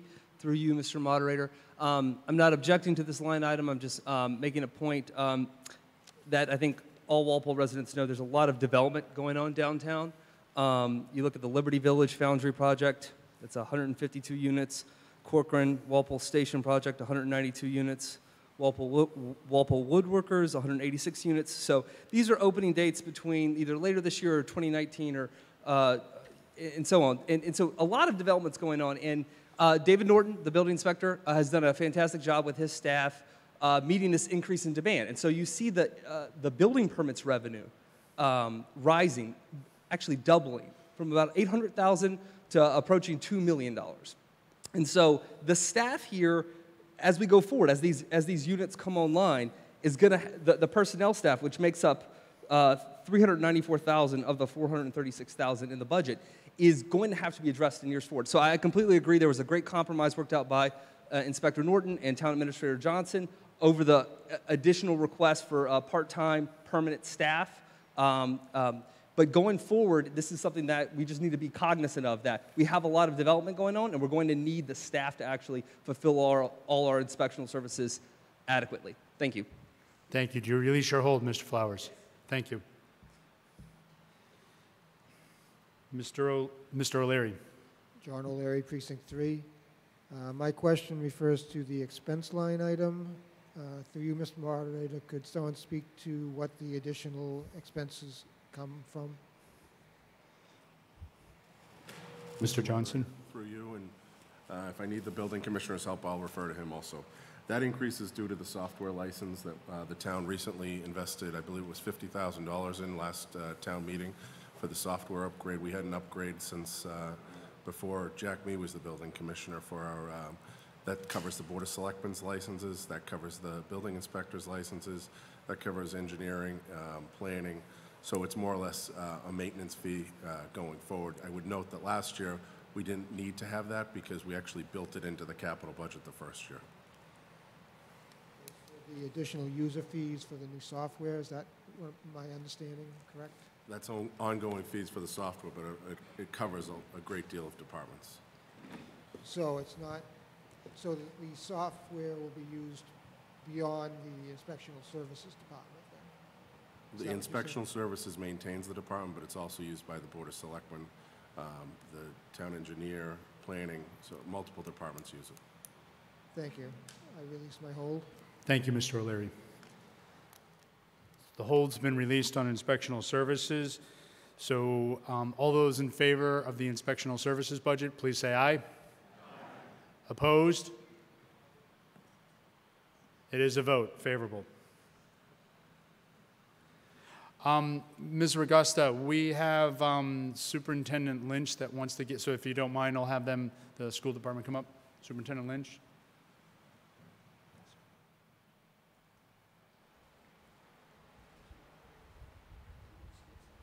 Yeah. Thank you, Mr. Moderator. To the governing body, appreciate your consideration of our school budget. Thank the school committee for their diligence and support throughout the budget process. Hold on, I have to start my 5-minute timer here. Jim Johnson for his advice and counsel with respect to revenues and his transparency. And lastly, the Finance Committee for their civil discussions and probing questions. Handouts are available in the presentation in the rear, as well as a list of college acceptances. The school department's 2019 proposed budget maintains level services and targeted improvements. We're also keeping the commitment we made in the override in 2012, now 6 budgets ago, to keep reasonable class sizes. We offer a comprehensive education program for all students, including fine performing arts, robotics. You saw the performing arts this evening as an example of investment that you folks are making to improve our programs. We're also investing in our personnel with strong professional development programs and keeping ahead of the curve of 21st century learning. We will continue to focus on STEM, science, technology, engineering, and math, as well as a less expensive access to full-day kindergarten. We've worked hard to keep our commitment to the community to sustain the override, and as I said, we are now in the 6th year. Next slide, the FY19, that's it, comprehensive budget. So the budget asked this evening is consistent with Mr. Johnson's number of $44,167,173. You will see of the overall town revenues of $89,500,000 approximately, we represent a little bit less than 50% of the overall town budget. Reimbursements this year have been an issue, and that was one of the reasons for Article 5 tonight. And we expect circuit breaker to be at about 68% or $1,162,000. That results in about $145,000 we have absorbed in our operating budget. Thanks to Mr. Fisher and Mr. Quealy's work, Dr. Quealy's work, with our van program and other efficiencies. Our Medicaid reimbursement, we're level funding McKinney-Vento. Homeless transportation is tweaked up due to the additional occurrences of homeless transportation required and mandated by state laws. For the offsets and fees, I would remind the community that our parents pay user fees and tuitions, full day K. We're expecting $581,000, which is a reduction of $60,000. The plan is phase 2 of a 7-phase program to reduce full day kindergarten by 10% per year. We still remain one of the highest tuition programs in this area, and we believe, as does a group of over 50 citizens that studied this process for over a year. They recommended a 33% reduction per year, but that did not fit within the school committee's budget projections for next year. You can see transportation, athletic fees. I would recognize the Boosters Club for $300,000 contribution to our fine athletic program, and you can see the other areas of contributions other than appropriation, which we're asking for this evening. We also have grants for our METCO program, and you can see the other list. I would draw attention to IDEA. The federal government has reduced our funding for Individual Disabilities Education Act by another $15,000, and we've had to work on efficiencies there. And you can see Title I has been reduced. We have built in a desire to replace academic services for middle school students. Due to this reduction, we've been able to do that with instructional aides this year and long-term sub teachers. Next slide, budget drivers. Thank you, Mike. Phase 2 of our full-day kindergarten I have addressed. We've gone from 3,800 to 3,400 to 3,000. You can see the other issues: collective bargaining adjustments, circuit breaker reduction, 2 additional students, a health teacher, which is mandated by law that we provide health or PE grades K through 12. We have not been doing that for fiscal reasons, and the Department of Ed is forcing us to do that. Music and chorus teacher at the middle school, our music program has taken off. Our students are engaged, and we're looking for a reduction of class sizes. The chorus teacher now handles 300 students. Next slide. So, excuse me, yes? Yes. Excuse me? Superintendent Lynch, they're asking, it's the 5-minute limit? Yes. So that ends my conversation with you this evening. Thank you.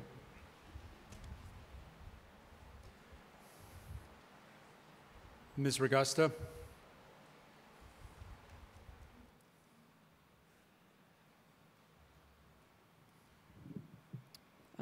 Thank you. First of all, I'd like to commend Dr. Lynch for a fine job with our public schools. But I do understand that it's not easy for the school department to budget for unexpected expenses or shortfalls in its reimbursements, as demonstrated by Article 5. I am concerned, however, that the school department has asked for additional taxpayer dollars to fund the shortfalls from the taxpayer dollars from the town coffers, while at the same time, it is not collecting tens of thousands, if not hundreds of thousands of dollars in full-day kindergarten tuition. The school department, the town is entitled to collect that on behalf of the taxpayers.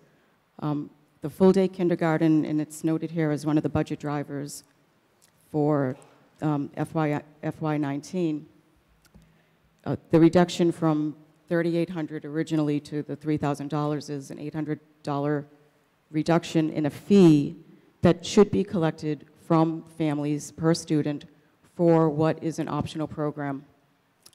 I really think it's important for this body to understand I think they do understand, but I think it's important to highlight that the school department, if they want taxpayer dollars to properly fund the schools, I think it's incumbent upon the school department to collect all allowable fees for optional services.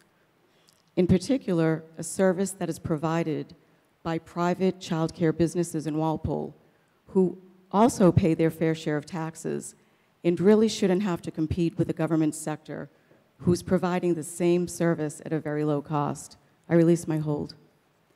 Thank you, Ms. Regusta.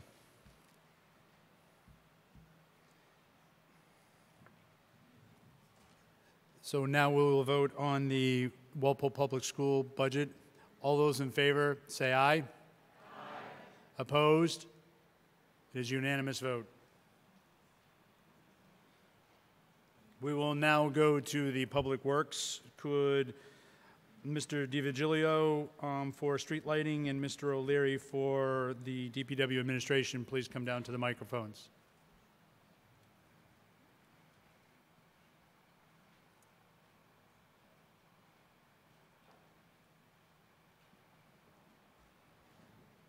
Mr. DiVigilio. Hi, DiVigilio, Precinct 8.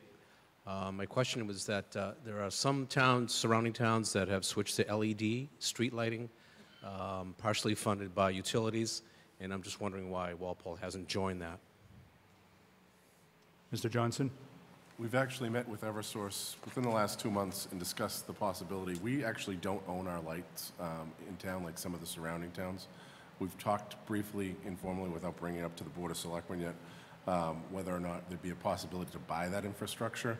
There is some risk involved with purchasing that infrastructure because even if you purchase it for $1, some of those street lights are 20 or 30 years old, and I'm not sure how much we'd actually have to invest in them. We've asked them to switch them over on their own, but again, they're costly. So it's not a finished conversation.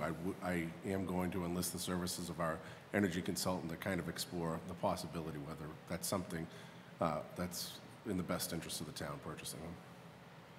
Thank you. I release my hold. Thank you, Mr. DiVigilio. Mr. O'Leary. John O'Leary, Precinct 3. My question on the DPW administration is the tripling in the expense line item from 2 years ago. It seems a rather extreme increase. To you, Mr. Moderator. Mr. Johnson. It's the total expenses have gone from, I'm just trying to locate it. Sorry, 21. Oh, So- yeah, the total expenses have gone from 10,004 to just about 22,700 and 30,750. A large amount of that can be attributed to the stormwater management rules and regulations that have recently gone into place. And we're trying to be proactive and stay ahead of the curve as far as our catch basin cleaning and tracking that. We're now required to do a lot of that, and the stormwater management isn't included in the DPW administration line. Could you explain the storm water management? I'm sorry, I can't hear you, sir. Could you explain the storm water management aspect, please? We are required to track our catch basins, not only what catch basins we clean, but how much debris we take out of it.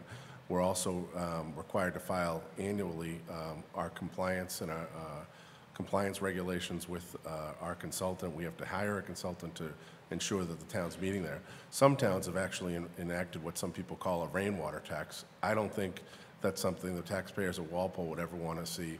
We're trying to do it within the administration's budget here. And if you'd like, you can stop by the office. I'm sure Maggie and Bob O'Brien can give you some more specific details on that, Mr. O'Leary. Thank you. I release my hold.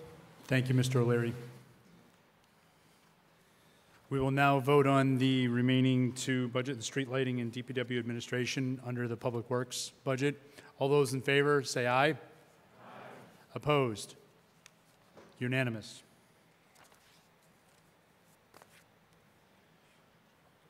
The next one is under, let's see, Ms. Sherman on the Public Library. Yes, you may. Thank you. We now need to vote on the Walpole Public Library budget. All those in favor, please say aye. Aye. Opposed? It is unanimous. Mr. Pila, Historical Commission.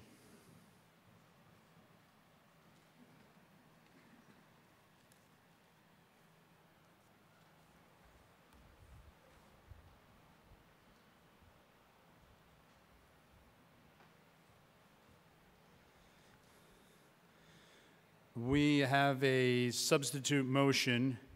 It is moved that line item 01691, Historical Commission, personnel line item be changed to $1,000.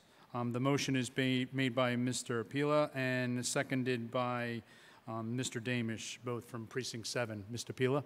Mr. Moderator, members of town meeting, the reason why I've asked for this motion, substitute motion, is because as we look through some of the articles, we have some very important items that are going to be coming before this body this week, next week, and hopefully not the week after. And the amount of money that has been proposed for the Historic Commission is $315. That money is used for stamps, mailings, yet you have a body that meets about 14, 15 times a year, and there are issues that come before it that could have great significance to the town of Walpole. As you are familiar with Article 38, where the Historic Commission is asking this body to extend the hold period on demolition of historic structures from 6 months to 12 months. Items like that, I'm not suggesting that this would happen, but it could happen, that items like that, we might find ourselves in litigation. And representatives from this town may be asked to appear. And if there are not proper recordings or minutes of what actually transpired at their meetings, we may find ourselves in an embarrassing situation because we would not be able to really have good record of the discussions that took place and the decisions that were made. 14 meetings a year. If you take the $700 difference, that's $50 for a 2-hour session. So that's paying somebody who knows how to take good minutes that I believe really are important. That's $25 an hour. I don't think that is a lot of money for someone to be able to keep the kinds of records that any board or commission of local government should be providing. So that's the reason for the substitute motion. Thank you, Mr. Pila. Any other questions or comments? All right, just a moment while I confer with Town Council.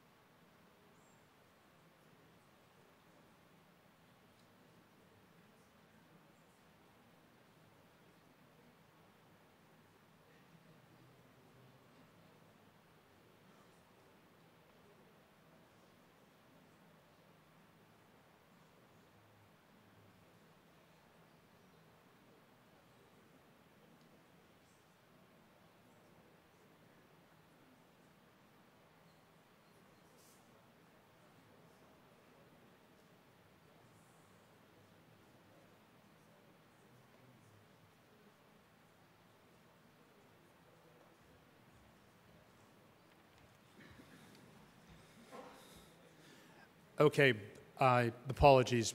Before we put this to a formal vote, because if this is moved favorably, the town administrator needs to find a source for the funding. So, Mr. Pila, I don't know if you have a source. You don't have to have one at this point in time. A general, informal, non-binding sense of those in favor of this article, so the town administrator could look at a source and we could determine that and add it to the motion. Yes, Ms. Lawson. Lawson, Precinct 2. This request was discussed thoroughly by Finance Committee, and two of the points that convinced me to vote against it were, one, there are groups like Capital Budget, for example, where a member of that committee takes its own minutes. Certainly that is a lot more complex minute-taking than Historical Society minutes, which, as I understand it, are being done quite competently by whomever on the committee is doing it right now. And the other point that was raised was that there's an opportunity to use seniors who apply for tax abatement by doing work for the town to take minutes. And it would seem to me that that would be a wonderful program to access in order to get someone to take notes for this group. So I rise in opposition to amending this and suggest the body would be well served by retaining the main motion. Thank you, Ms. Lawson.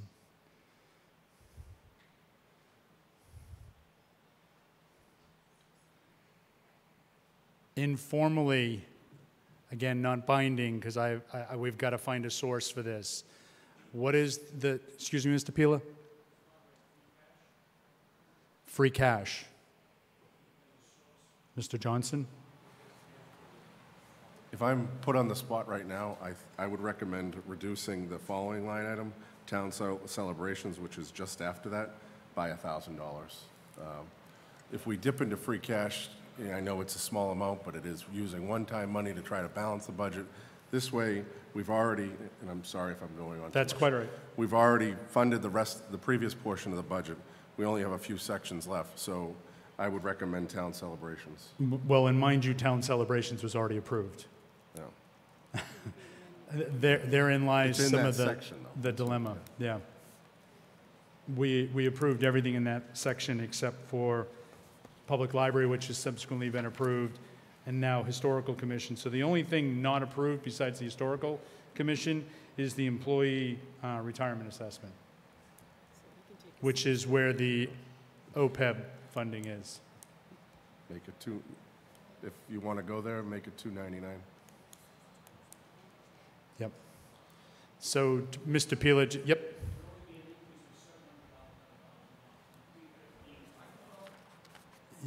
Yep, Mr. Pila, I didn't catch all of that. Can you go to the microphone, please? Thank you. Certainly, Mr. Moderator. It would only be, right now, in the budget, what's being proposed is $315. What I'm recommending is $1,000, so it's only a difference of $685, Well, not $1,000. Well, then we probably should change, because you actually wrote that it was $1,000 in the personnel line item be changed, so that would be in addition to the $315. No, then I thought it would just be raised to $1,000 from the $315. Okay, well, we might need to,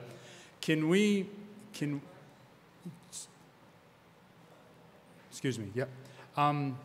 So we want to basically modify the substitute motion then to basically say that it will be 700 and, sorry, my math, $85 to total. 685. 685 to total personnel services, and $315 in total expenses for $1,000 in totality.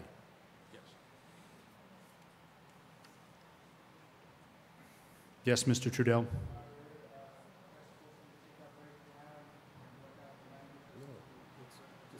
Well, actually, what I'd like to do is an informal petition generally before I force the town administrator, not force, but ask the town administrator how to solve this, because right now the only budget remaining to solve this is the employee retirement assessment. So Could I get a general show of hands of those that are in favor of this article being pursued so I can look to see whether this needs to be remediated?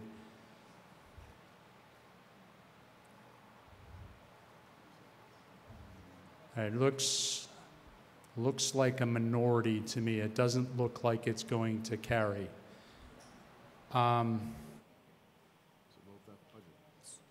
So we'll go ahead and take a vote then, right? Yes, sir, come down to the microphone, please. Just so you know, some of you in the back, I may recognize you, but I can't see you in the lights.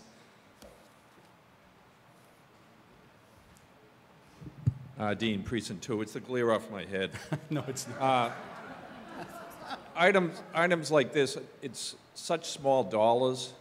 Could I suggest that we use this from the reserve fund if the issue comes up and you need some secretary or you need some assistance there, especially when you're talking about litigation, it's the exact purpose of why we have the reserve fund. If that would be acceptable to the gentleman. Thank you, Mr. Ardeen. Mr. Forsberg? Mr. Moderator, Forsberg, Precinct 7. Also, when I was on the Master Plan Implementation Committee, we had a senior citizen come in and take notes for us. And I'm not sure of the program, what they call it, but they worked it off as taxes. I wonder if our committees could do that. And I don't know what it would cost or whatever, but it worked pretty well for us. Thank you, Mr. Forsberg. Any other questions and comments? Yes, please come down, Mr. Moraski. I might start to come on down. Moraski, Precinct 8. In order to use money from the reserve fund, do we have to allocate $1 into the salary budget?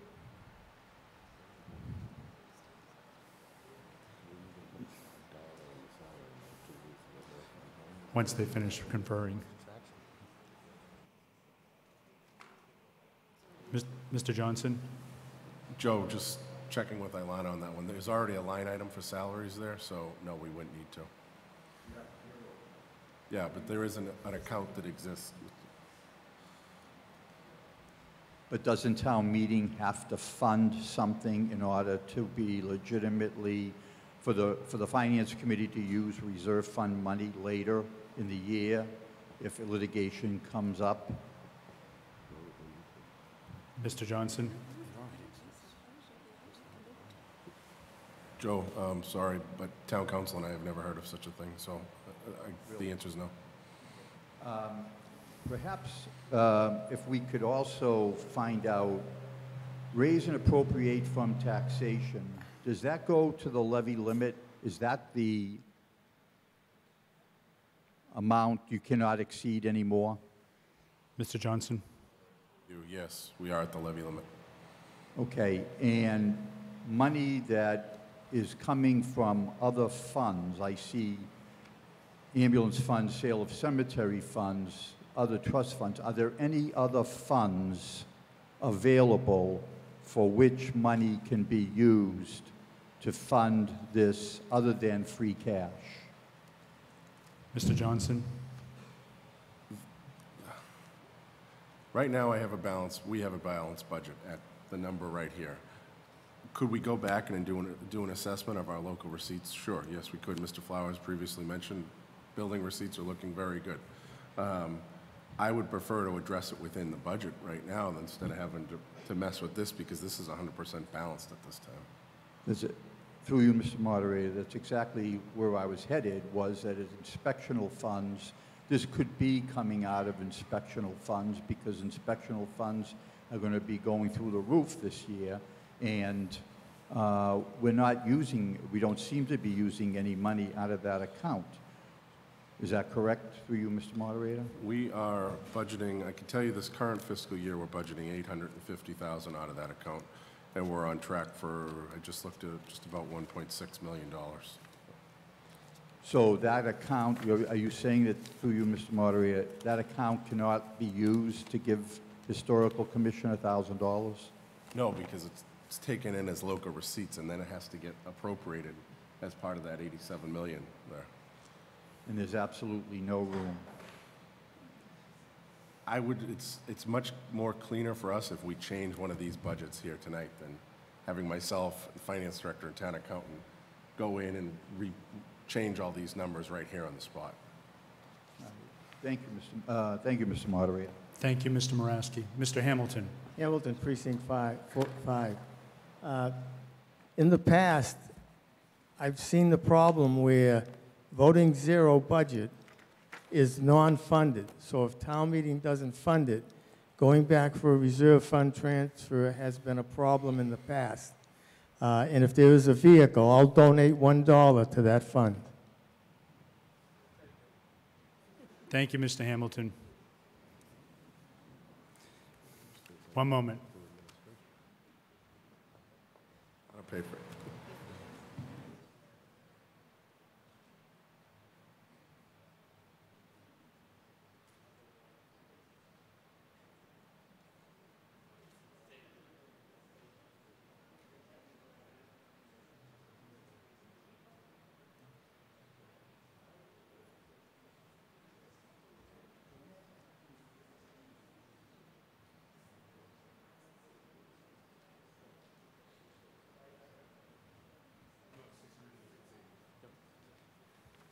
Okay, in order for this motion to be in good order, what Mr. Pia, what the town administrator is proposing, and because it's the only open budget remaining, is that the source, because it needs to have a funding source, we will take it with your approval to further amend your substitute motion to take it out of the OPEB funding.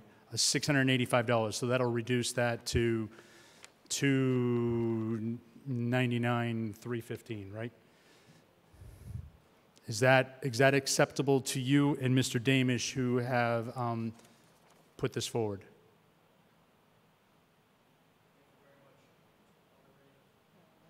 Okay, so the substitute motion now reads, it is moved that line item 01691, Historical Commission, Personnel Services line item be changed to $685 and funding to come from the employee, the OPEB, I'll just say OPEB, and which that would be OPEB 01911 Employee Retirement Assessment will be reduced by the same amount. And do I need to do the math right now, or can I just say the same amount? I should do the math. Okay. One moment, folks.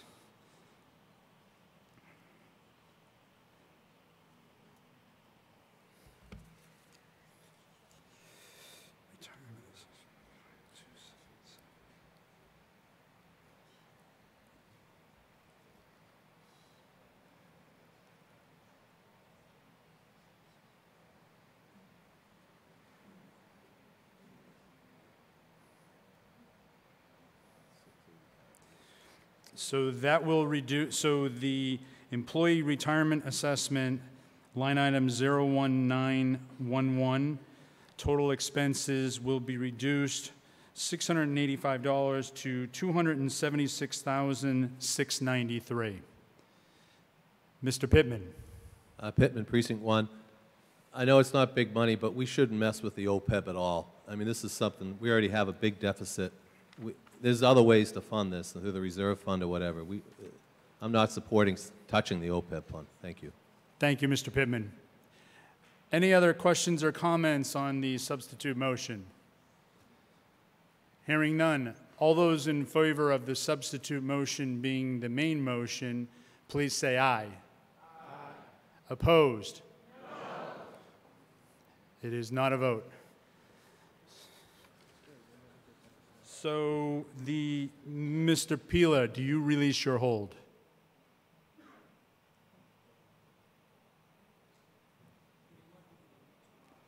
Thank you, Mr. Pila.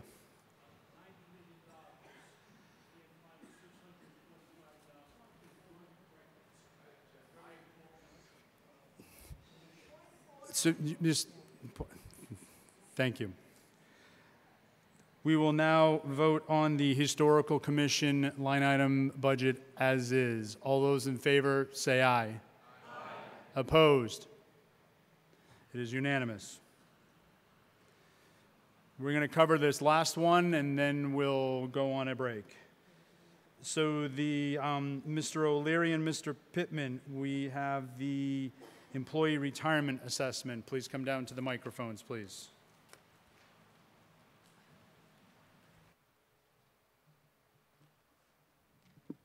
John O'Leary, Precinct 5, Precinct 3. I think mine would be simple. You're saying OPEB is part of the figure of $5,277,378. Is that correct, Mr. Moderator? Mr. Johnson? That is correct. It makes up 300,000 of that figure.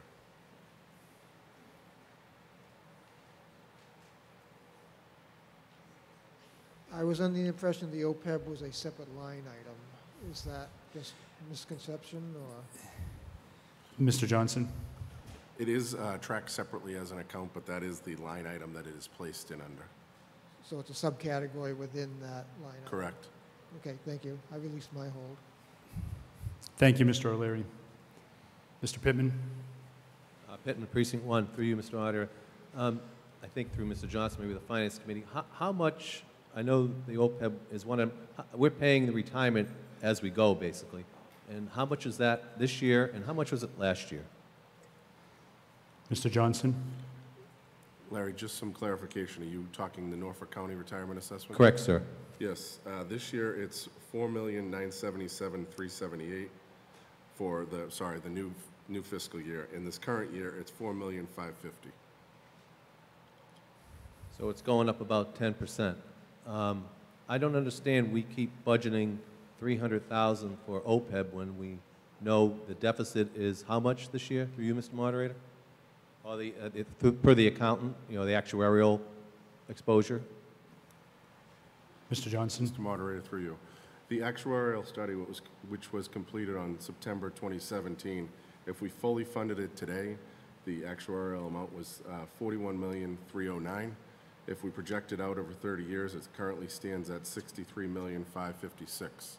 Currently, that account has a balance of just about 2.8 or so million, $2.9 million, depending on the market balance.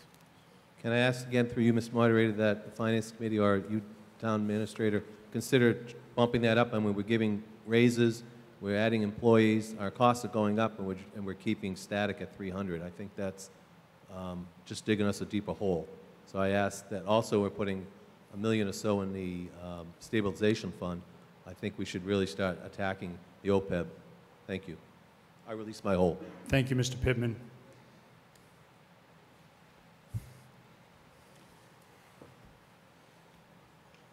So now we need a vote on the employee retirement assessment. All those in favor, please say aye. Aye. Opposed? It is a unanimous vote. One housekeeping matter that I need to go back on. Mr. Stas, how did the Finance Committee vote on Article 6? Okay. Favorable action, 12-0-0. 12 what? 0-0. Thank you. Mr. Kraus, Board of Selectmen. Selectmen, favorable action, 4-0-0. Thank you, Mr. Kraus. We have voted on all items in the budget. Do I have to do a final vote? So one final vote on the total budget and the sources therein that were posted in the original motion. All those in favor, please.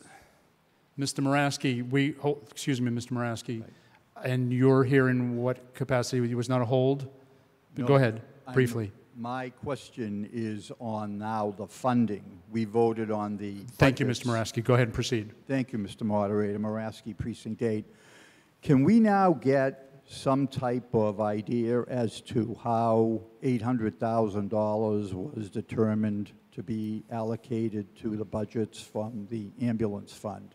Can we get some type of idea as to how $3,000 was allocated from the sale of cemetery lots? Mr. Johnson? If the body would like, I have a brief presentation that runs through some of the funding sources, the revenue and expense portion of it, if you'd like, or does it cover amounts of money like how much is in free cash right now?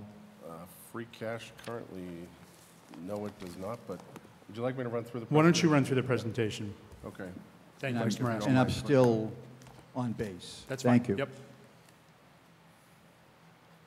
Okay, next slide, please. Okay, on the expense side, we mostly ran through much of that. I'll just start from the top. The overall general operating budget is just about $89 million. Where the offsets, which is the assessments that we receive, the school lunch, the library, that totals just about $27,000. We actually, I'll skip down to some of the larger items. We are assessed by the state $510,000 for the charter school, the children who go out of town, and the school choice situation there. The state and county of assessments, I can say that just about 550 or so is made up of the town's MBTA assessment. And just skipping down to the overlay appropriation, which the Board of Assessors agreed to provide to the town as to assist in balancing the budget. That's actually an offset under the revenue side, but they put in $500,000 there for the total expenditures of $91 million. Mike, next slide, please. So on the revenue side, it's just the amount we took in. The cherry sheet, we're projecting just about $10.9 million, and that's based on the governor's budget that was released back in February or so. Again, we go with the first assessment on the state side because, quite honestly, we really don't know how the state is going to shake things up. The last few years, it seems like they've balanced the budget on June 30th, and we've been fortunate enough to make that work. So that generally, that number is on the lower side of things. I'm hoping that'll come in a little bit higher. The sewer and water indirects, that was the assessments that the sewer and water, we actually did a comprehensive audit of our in-town departments. How much time do I spend on sewer and water? How much time does our accounting and finance department, every department all the way through DPW administration. So that's the contribution there. The other available funds, which is our general government section, makes up the ambulance fund for a total revenues and expenditures of $91 million. Joe, I believe the next slide is the one you're interested in. Next slide, please. So the tax levy, where do we get to that? Someone had asked earlier, we are at our levy capacity. Yes, we are at our levy capacity.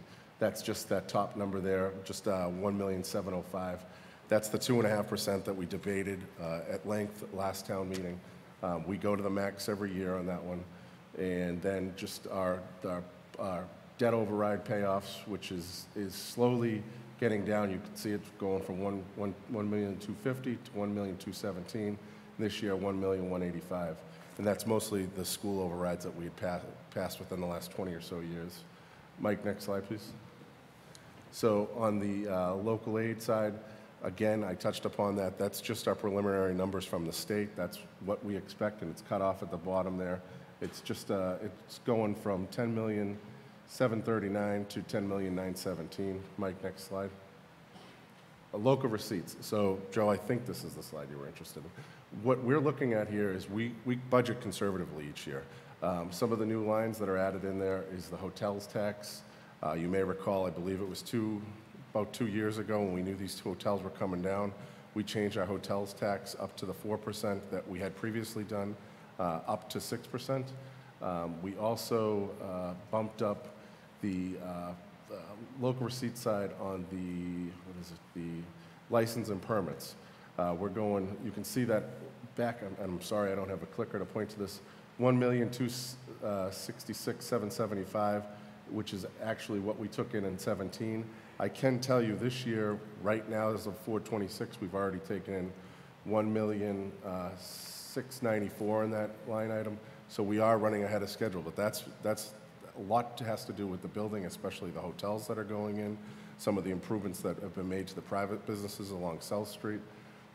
Eventually that number is going to taper off, and I don't really want to get too aggressive on that because we are going to have to scale it back once the Corcoran project's done, once the LaRusso project's done downtown, Polte. So if we get too aggressive on there, it's going to catch up with us.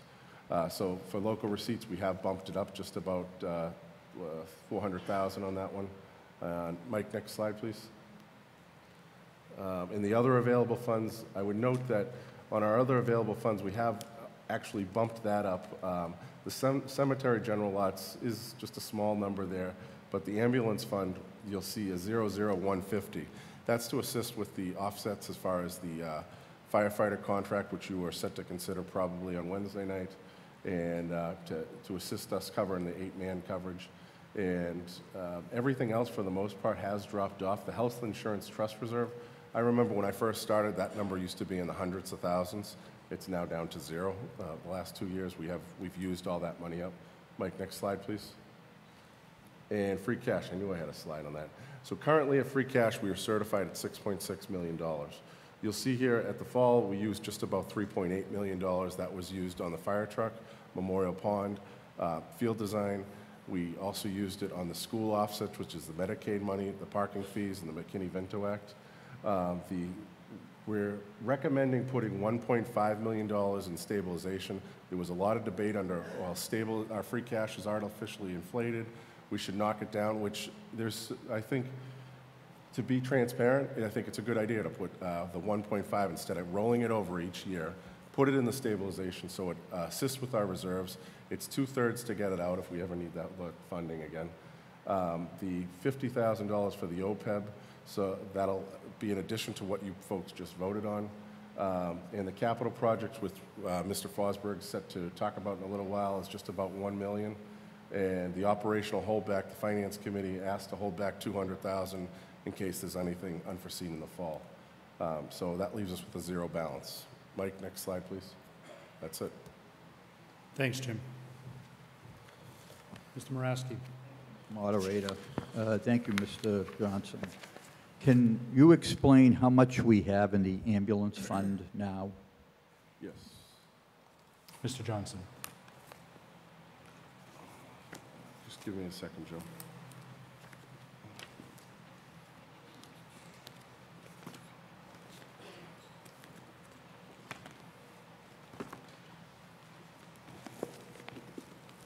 I got a pretty big binder, Joe. It's getting bigger by the year.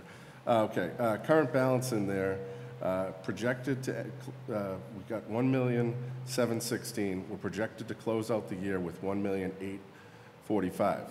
We then have to take $650,000 to balance the budget, which I previously mentioned on part of another slide.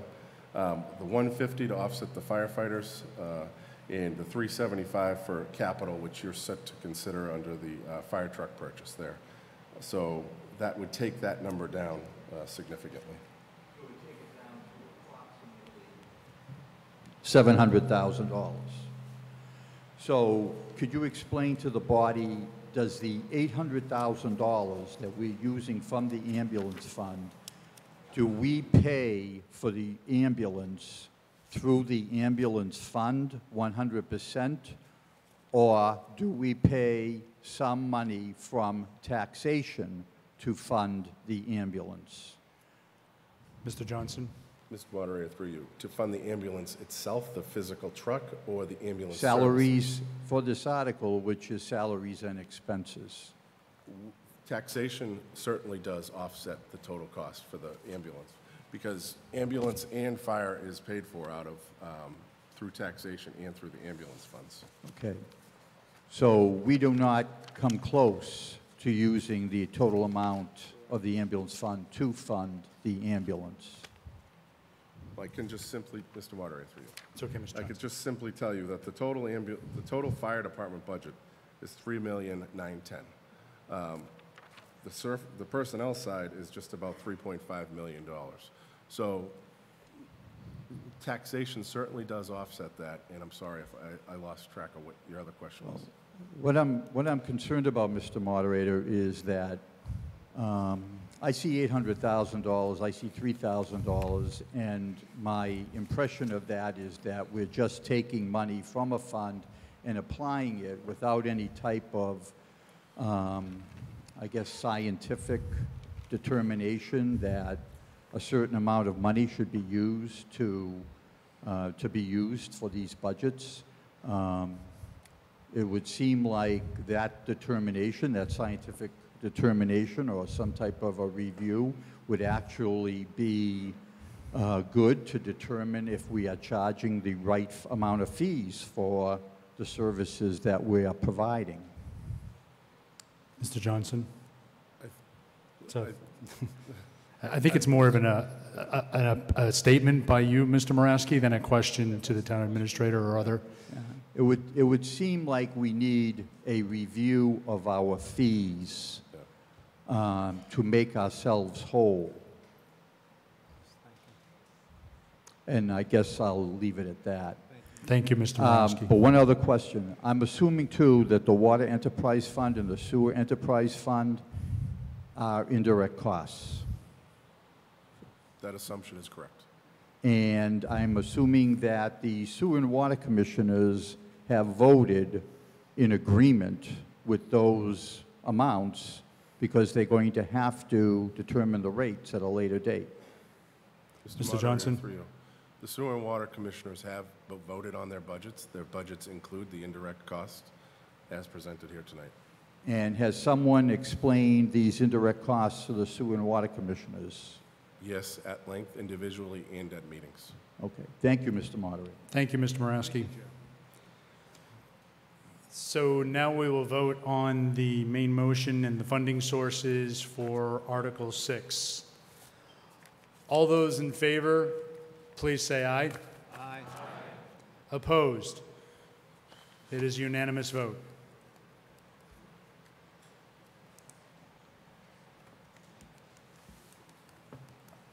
I am happy to announce rather belatedly we will take a 10-minute break.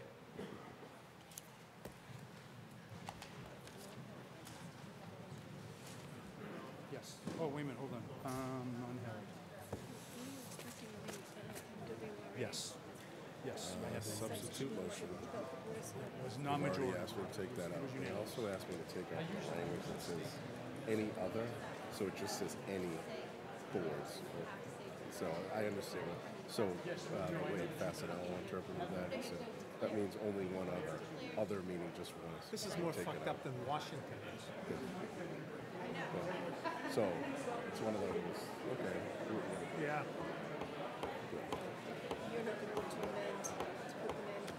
No. Done. No more selectmen, no more RTM. Select one and FinCom. Yeah. Well, same to you. Keep it up. You're one of the good ones. No, you really are. They'd be supportive. Yeah. Yeah. Yeah. Yeah.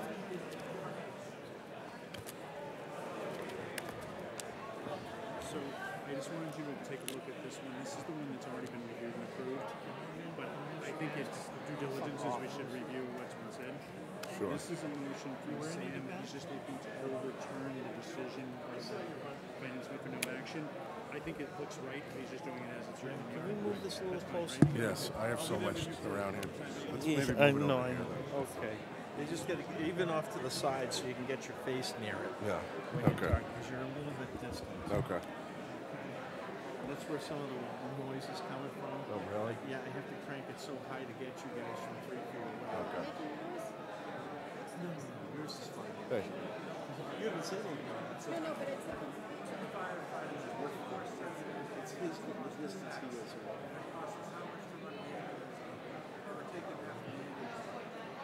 Yeah, I mean, Joe's been around for 30 years. He knows what it costs. Yeah, no. 890, right, you know?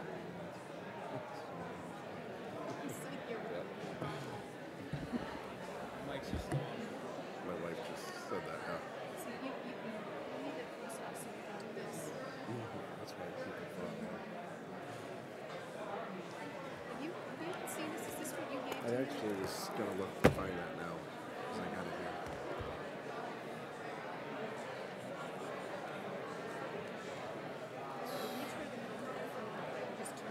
Me too.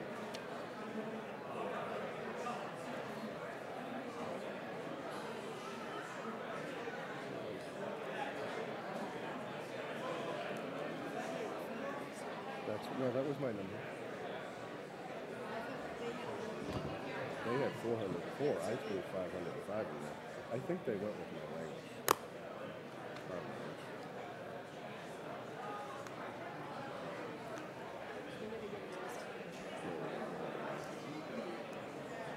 We'll have time to make sure.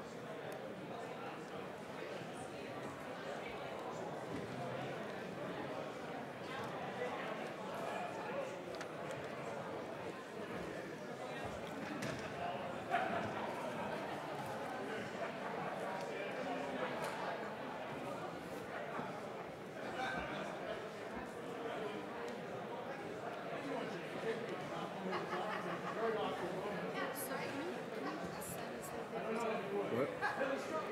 Should we turn it around? Yep. Thanks, Paul.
Folks, can you start coming back into the hall?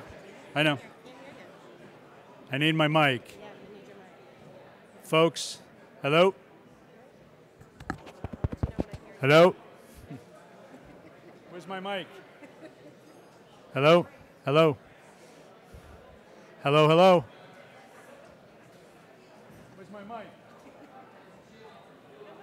Oh, hey, booth man. Hello? Hello? The booth. Hello?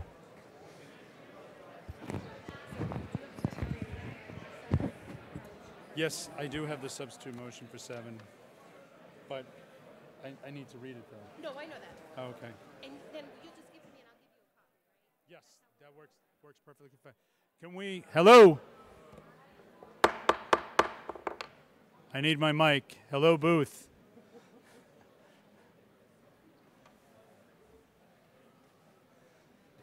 Can I have a microphone, please? Yes. Hello? Hello? Hey, sorry, folks. Hey, as you're filtering back in, I have a new exercise for you. We need to do our Rules Committee caucus, so every precinct is going to caucus. I am randomly picking the first RTM member from the top of each precinct to basically raise your hand and basically pull together your caucus in various sections. So precinct, and hopefully this won't take too long, folks. For those, normally in the spring, and we haven't done this for over a year, you have a Rules Committee caucus where you will go and basically discuss what rules will be made up or changed, modified, or not modified. For instance, time limits could become a permanent part of the rules or not. That's for the Rules Committee caucus to discuss. So we need one member from each precinct. So Megan Ahigian, can I ask you to pull together Precinct 1? Raise your hand, see where you are. Why don't you come down here? Precinct 2, Ron Ardeen. Ron, I think you're sitting back there. So if you'll raise your hand and pull together Precinct 2. Back there with Mr. Ardeen, the man under the bright lights. Precinct 3, Jane Bergen, right here in the middle. Smile, Jane. Jane, raise your hand. Precinct 4, Richard Brown. Thank you, Mr. Brown. Over there, Precinct 4 with Mr. Brown. Precinct 5, Jonathan Bourne. Mr. Bourne, thank you. Could you maybe move to the middle a little bit? Precinct 5 in the middle. Precinct 6, how about down here, Bill Abbott, please. Precinct 6 down here in the corner with Bill Abbott.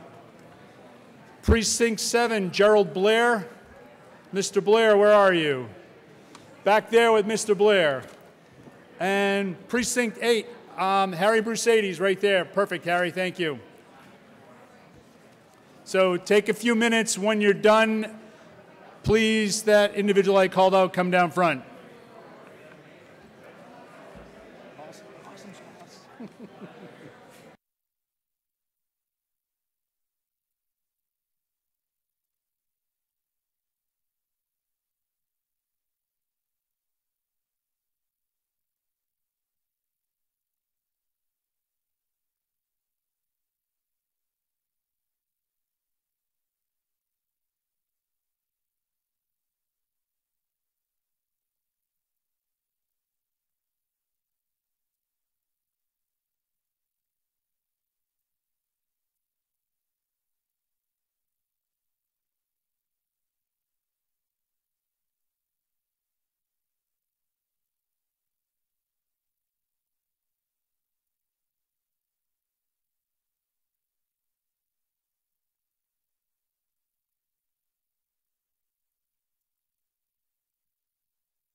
7, do not hurry, but once you're ready, come on up.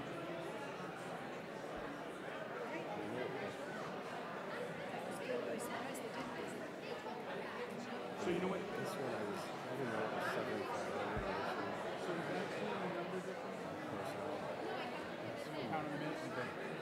Yes, Jane, what do you got?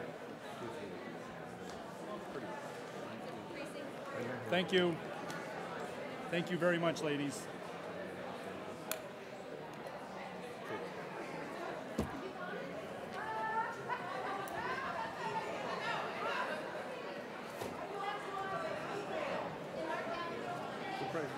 So how do we get a hold of you, Susan?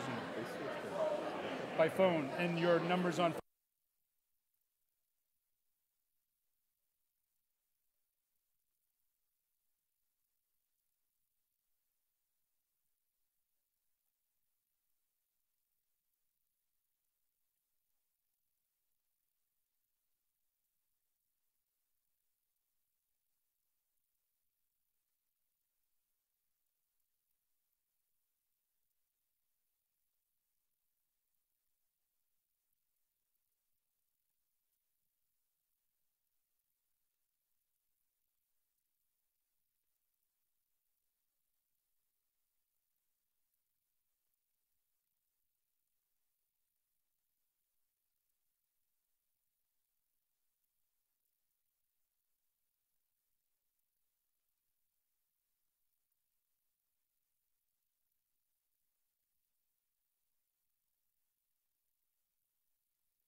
Okay, we've got all the Rules Committee caucus members, and I'll read them off once everybody takes their seat.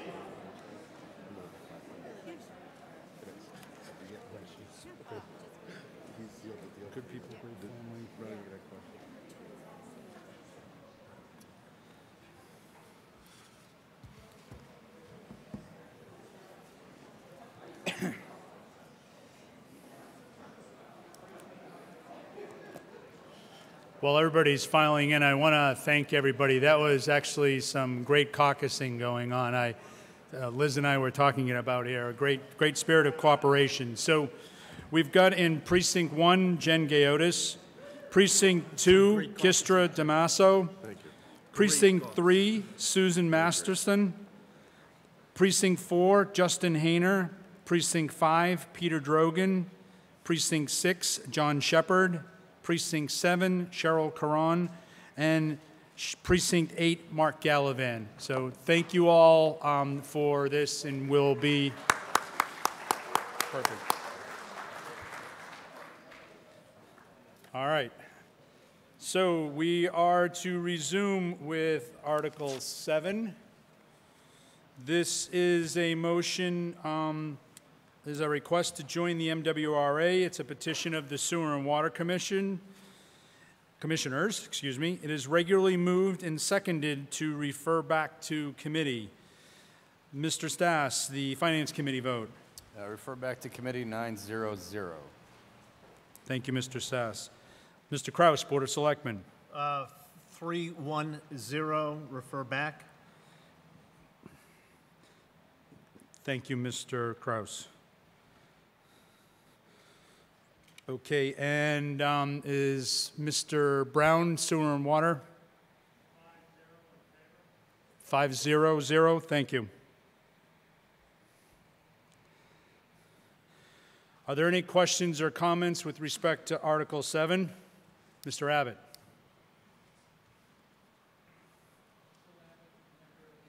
Water Commission, we have a substitute motion. It's okay, it'll pick up. Keep talking. Okay. Bill Abbott, member of the Sewer and Water Commission. We supplied you with a substitute motion. Thank you. We have a substitute motion from Mr. Abbott, seconded by Mr. Fasanello. It is regularly moved and seconded that the town vote to authorize the sewer and water commissioners to enter agreements with the MWRA and any party necessary to facilitate a connection to the MWRA water system, and furthermore, to appropriate the sum of $250,000 from the water retained earnings account to cover costs associated with this matter. Mr. Abbott?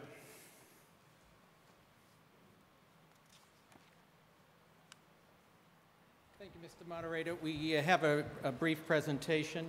We could bring that up.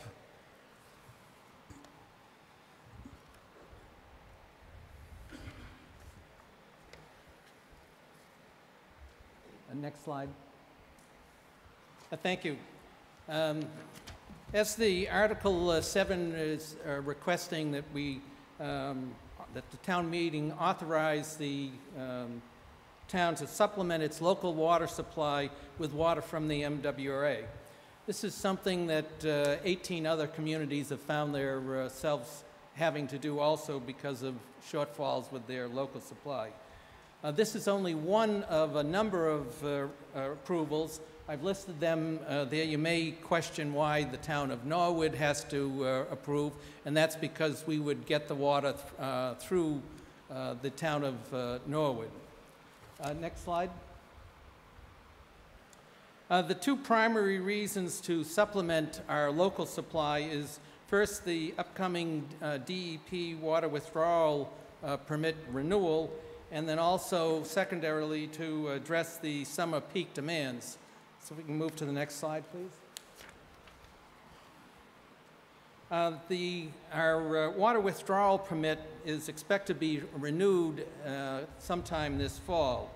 And the indications that we're getting from the DEP is that our average daily withdrawal limit, which is currently at 3.34 million gallons a day, will be reduced to 2.53 million gallons a day.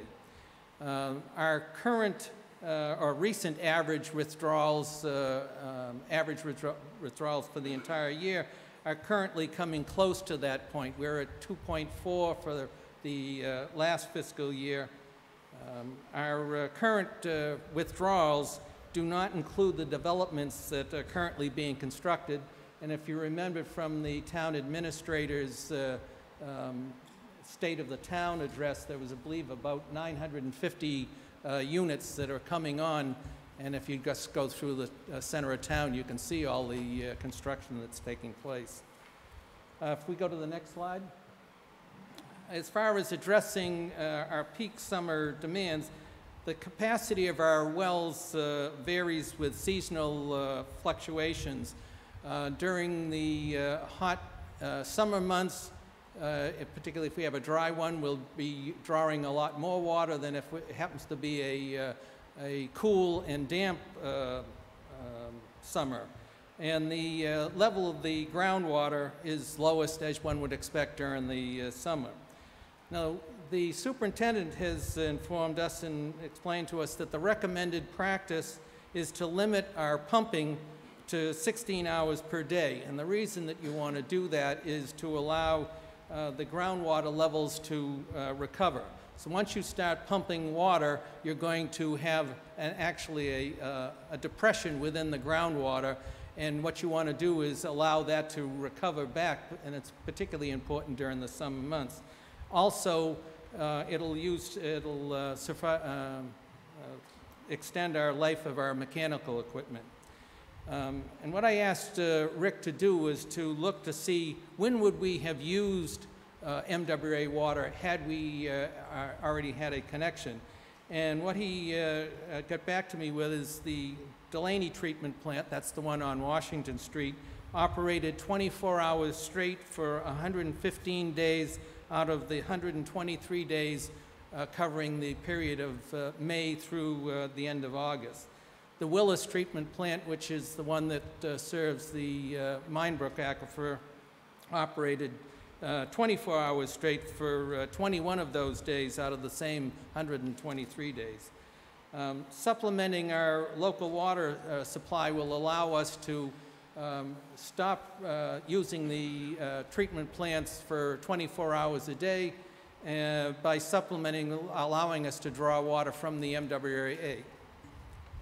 We could move to the next slide, please.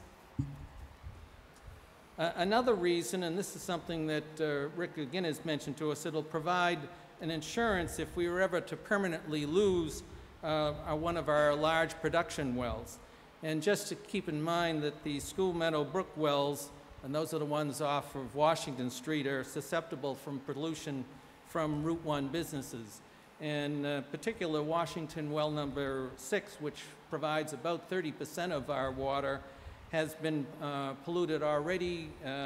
You probably remember it started in the 1980s from TCE, and it's one of the prime reasons that we have a treatment plant in the Washington Street area. And we've just completed a pilot study on how to remove 1,4-dioxane from the Washington well number 6. That was something that we approved at the recent town Excuse me, meeting. Mr. Abbott. Yes? It's time. You almost done? All right. Yes? I'm sorry. You just asked to extend time. Is everybody okay with extending time for Mr. Abbott? Just say aye. Aye. Go ahead, Mr. Abbott. Thank All you. right. Thanks. If we could just move to the next slide. There are three costs that you should be aware of. The first one is a one-time cost for the Norwood connection. This would be done at Union Street, right down near the McDonald's, the Dunkin' Donuts area. And that would cost $250,000. It's broken down. We have to do an evaluation of the Norwood system for hydraulic effects. That's one of the things that Norwood would require. There is an emergency connection right now, but we would need a proper meter with a vault because the MWA charges on the volume that you accept. There is some piping and infrastructure changes that would have to be made. We will also need some technical and legal as well as engineering assistance in applying for making the actual application, as well as appearing before the various boards and commissions that we have to get their approval of. And finally, the normal things that you would see, police details and contingency. The other two items are an entrance fee that the MWA charges, similar to what we, if a resident in Walpole wants to connect to the Walpole system, you have to pay an entrance fee. So if we could move to the next slide. The entrance fee that the MWA charges is based on the peak as well as average usage. When we had the representative from the MWA to come to our meeting to inform us of the details of how to supplement our supply, they recommended using a rate of $4.3 million for 1 million gallons a day for planning purposes. Now, we're not requesting, we don't expect to request for a full 1 million gallons. What we're looking at is 500,000 gallons a day, and that would produce an entrance fee of $2,150,000. The entrance fee can be paid over 25 years, interest-free, and the yearly costs to the ratepayers would amount to $86,000 per year for those 25 years. And at the current rate, that would amount to 97 cents added to the rate, which for a typical homeowner would be about $6 per year. If we go to the next slide, please. The third fee is the usage fee for the amount of water that you actually use. Currently, the MWA charges $3,582 per 1 million gallons. Norwood can and they will charge what's known as a wheeling fee. It's basically they can charge for using their infrastructure to get the water to us. It's a fairly standard item. Figuring a 12% figure, that would bring the total cost to just about $4,000 per 1 million gallons. Our superintendent estimates that we would need during those peak summer days roughly 400,000 gallons per day, and that would total up to about 46 million gallons, and that would come up to about $184,000. partial of this would be offset by the fact that we would be resting our own equipment, so we would not be using chemicals to treat the water, as well as pumping at our wells. And with that, completes my presentation. If there's any questions, we'll try and answer them. Thank you, Mr. Abbott. Mr. Ardeen. Ron Ardeen, Precinct 2. Through you, Mr. Moderator. Just for clarification, the Finance Committee voted refer back, and the Board of Selectmen was a refer back, but the Water and Sewer was a favorable action? We did vote 5-0-0 in favor, and then we also voted to the same to put a substitute motion for favorable action. So, Mr. Ardeen, to answer your question, the Finance Committee voted 9-0-0 to refer back, and the Board of Selectmen voted 3-1-0 to refer back. So if I could go to the Finance Committee and the Board of Selectmen, why refer back? Mr. Stas? Moderator. That was a fun night. There was a lot of debate going back and forth, and initially I had a feeling that our committee was going to go no action, to be honest with you. But we figured, you know, refer back to committee, that way it's not completely dead. To kind of summarize comments from our committee, there was a lot of unknowns as to, well, you know, the actual costs of connecting. You saw on one of the original slides, there's 9 different boards that we have to go through, legal fees associated with. And then, of course, when we originally were talking about this, it was a $4 million entrance fee because we were looking at a 1 million gallon rate. Now we're looking at 500,000. So sure, the numbers have changed, but a couple of other things to note. This is all based on an assumption that we're going to get our new DEP rate this fall. However, they've been talking about that since 2010. So like a good government agency, they're taking their time. Also, it seems to be kind of a knee-jerk reaction because we can connect to Norwood like that tomorrow if we wanted to. You know, so it's not like if all of a sudden our demands or the DEP does come in, we can connect. All right, it's not like, you know, that's a one-shot deal. You know what I mean? We're not. So we do have opportunities too. Now, truth be told, you know. We don't have a clarification if we do sign up with them next year. Is it interest-free also? I don't know. But a couple of things to also consider is that we, you know, 10 years ago, or 8 years ago rather, you know, we were 24,000. Now we've crested 25. I think it would be unfair for the DEP just to all of a sudden come up with an arbitrary number when they don't understand the growth of our community because they haven't revisited this in almost a decade. So I got to believe that there'd be some discussion with that. A couple other notes. Once we join the MWRA, right now we control all of our water. We have 100% vote. We join them and we have, what, 1 of 50? I think we're 150th or? Through you, Mr. Moderator, 60 communities get water and or sewer or like Walpole just sewer by themselves. But the MWRA communities there's a total of 60. And we do have an advantage of being one, even though we're just getting sewer, is that it's much easier to get the water than, say, a community that's not, like, say, no, I understand, but getting through you, Mr. Marauder, but, you know, I think it was stated that our voting power is like 1/10 or 1/50th or something. So all of a sudden, if there is an issue with the Quabbin and then, you know, Boston goes, you know, we need the water, and, you know, they have a much larger vote than we do, as it was presented to our group. So I'm just trying to summarize the thought process amongst, you know, 10, 12 people. Lastly, and Mark, feel free to, if I'm missing anything here. You know, it's one of those things where, you know, once you join, it's, you know, you call it an insurance policy, but there's no cancellation. Like, you're in it for the long haul, and now we don't have a say. We don't have the control over our water like we do now. So, you know, I know I'm seeming very negative about this, but, you know, when you hear all this discussion within our group and you know, that's not to say it's 100%, but because we haven't gotten that assessment yet, we just kind of felt that, you know what, this is a little premature, and that, you know, there's a few other comments too. I'm sure I'm forgetting a few others. So, but, Mr. Stas, I'm going to go to Mr. Kraus at this point in time Yes, for I think the I've used my Board of 3 Selectmen's minutes. comments. Thank you. I wish we had as lively a discussion as you did, Stas, but No.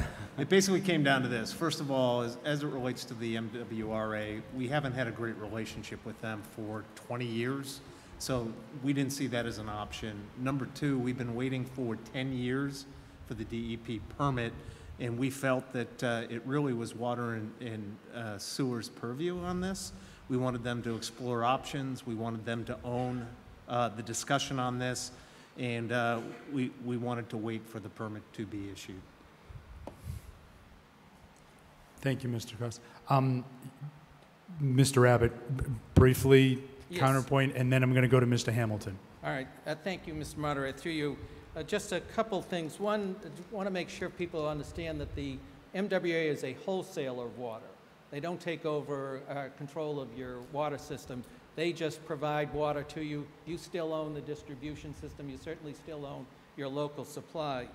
In terms of the voting, you are correct that in terms of financial matters, it is based on like population, and so Boston has, I don't know, it's like 30 or 40% of vote. But on procedural matters, our representative, Commissioner Fasanello tells us every town has the same single vote. Is that correct, Pat? Okay. If I could just keep going, Pat. In terms of running dry, the MWA has told us that they have 5 years' worth of supply in the Quabbin, so that's not going to be an issue. And as far as the interest-free, I mean, it's a program that they're running. We don't see any problem. Thank you, Mr. Abbott. Mr. Hamilton. Yes, my first question is, with the MWRA, is sludge for Walpole still on the table? No, it's not. So we have a guarantee that it's been taken off the table? Mr. Abbott, if you want to answer a guarantee question, you go right ahead. Through you, Mr. Moderator, I believe, if I recall, that it was an issue if the MWA couldn't sell this, the fertilizer they were making. They needed a place to put it. I don't think it's still an issue. I'm afraid I can't give you a guarantee, Bill. Well, I understand that it was going to Utah to be dumped in a mine. Now that the coal's not coming from Utah to Massachusetts, do we still have a vehicle that's reasonable and that we can meet to deliver the sludge to Utah? If that's not on the table, I don't believe they've been very successful in selling sludge. Excuse me one moment. Please stand.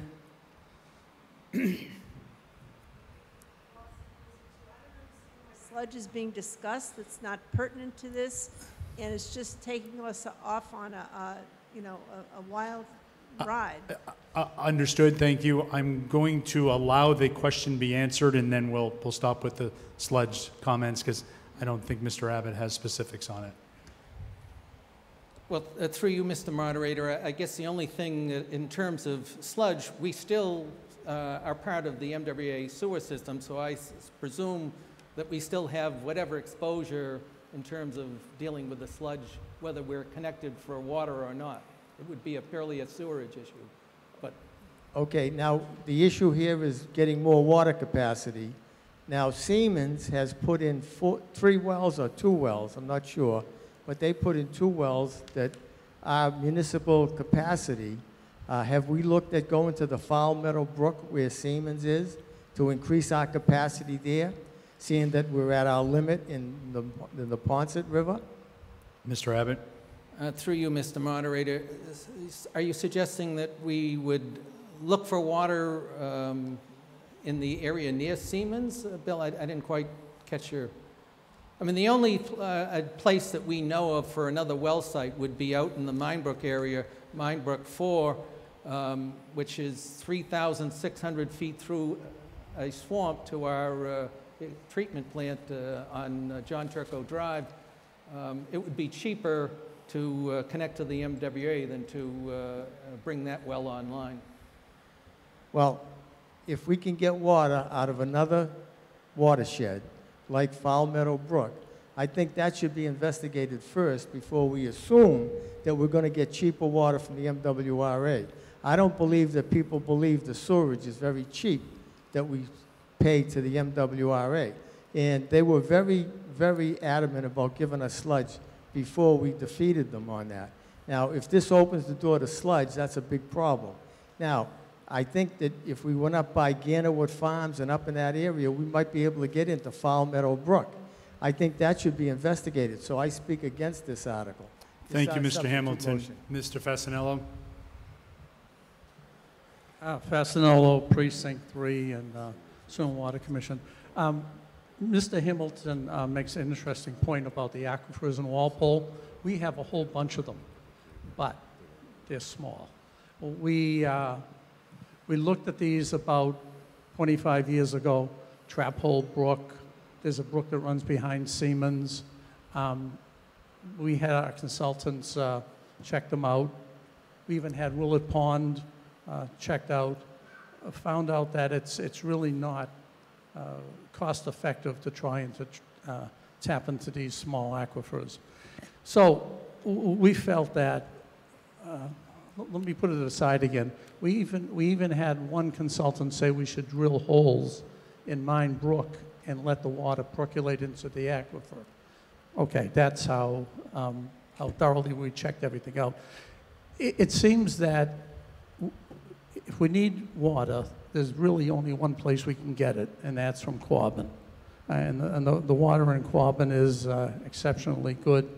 I think there's 3 exceptional sources of water in urban areas, one of them being Boston and the surrounding area. I know there's a philosophy here going on that we want to be independent. We don't want to be reliant on big government. And, you know, as much as I appreciate that, because, you know, we're all wary of Big Brother, this is not about philosophy. This is about water supply. You elect us, the commissioners, to provide you with water. We're trying to do our best here. This is really what we have to offer you. And I'd like you to consider it, folks, and to let us proceed supplying you with high-quality water. Thank you. Thank you, Mr. Fasanello.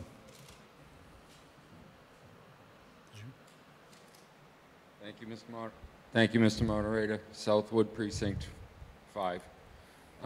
Through you, Mr. Moderator. Has the state given us, I know this apparently has been taken 10 years, has the state given us any clarification on why they are going to cut our pumping capacity? $1 million I gallons? believe that's the DEP is a federal agency, not a state agency. Is that correct? No, Ms.? it's a state agency. It is a state agency. Okay, so go ahead, Ms. Yeah, through you, Mr. Moderator.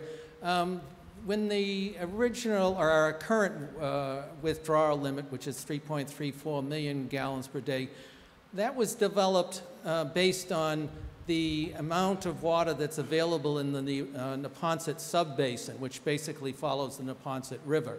And it was based on what would be Walpole's share, as well as what's the capacity of our wells and aquifer. Since then, they've adopted a policy known as SWMI. It's Sustainable Water Management Initiative. And what they're now focusing on more is your need for water so that we don't have low water flows in streams. And so that's the reason that they're cutting back. And so they've determined, based on recent needs, that we only need 2.53 million gallons per day on an average.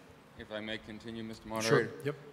To Mr. Mattson, the DPW, the Sewer and Water Commission, they've done incredible work, and the town has done incredible work since this discussion began 10 years ago about our water conservation. We are a sole source aquifer here at the top of the Neponset Valley. Our water we are basically a small Quabbin reservoir, okay?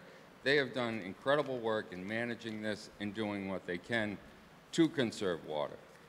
We've watched the water tanks on High Plains Street come down, a few other water tanks come down.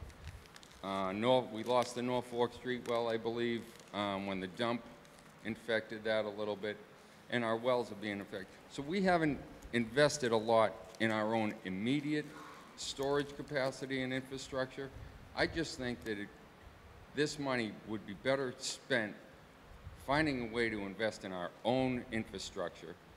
And like we said, we have control, Ms. Stas said, right now we have control over our water. Once we connect to the MWRA, we have the uncertain cost of what's the price every time we open that valve on Union Street.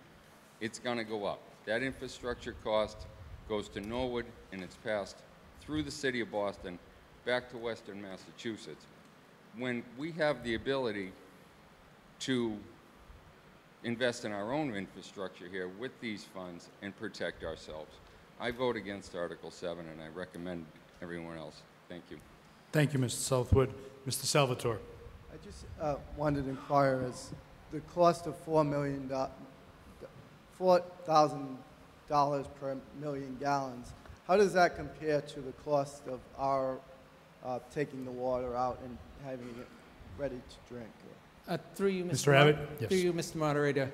I actually did figure that out, and it's not a complete apples-to-apples comparison, but they provide water for $3,500 and something dollars per million gallons. The cost, and I ran this by Rick, and he changed some of the numbers, looking at what it costs for us to bring the water out of the ground and treat it and enter the distribution system, it costs us closer to $2,900, give or take a little. It's not an exact comparison.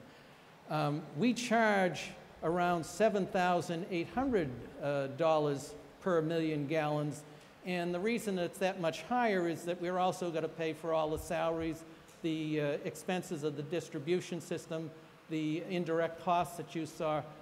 So trying to compare the actual delivery of water into the system, the MWA cost is a little bit more, actually a considerable bit more.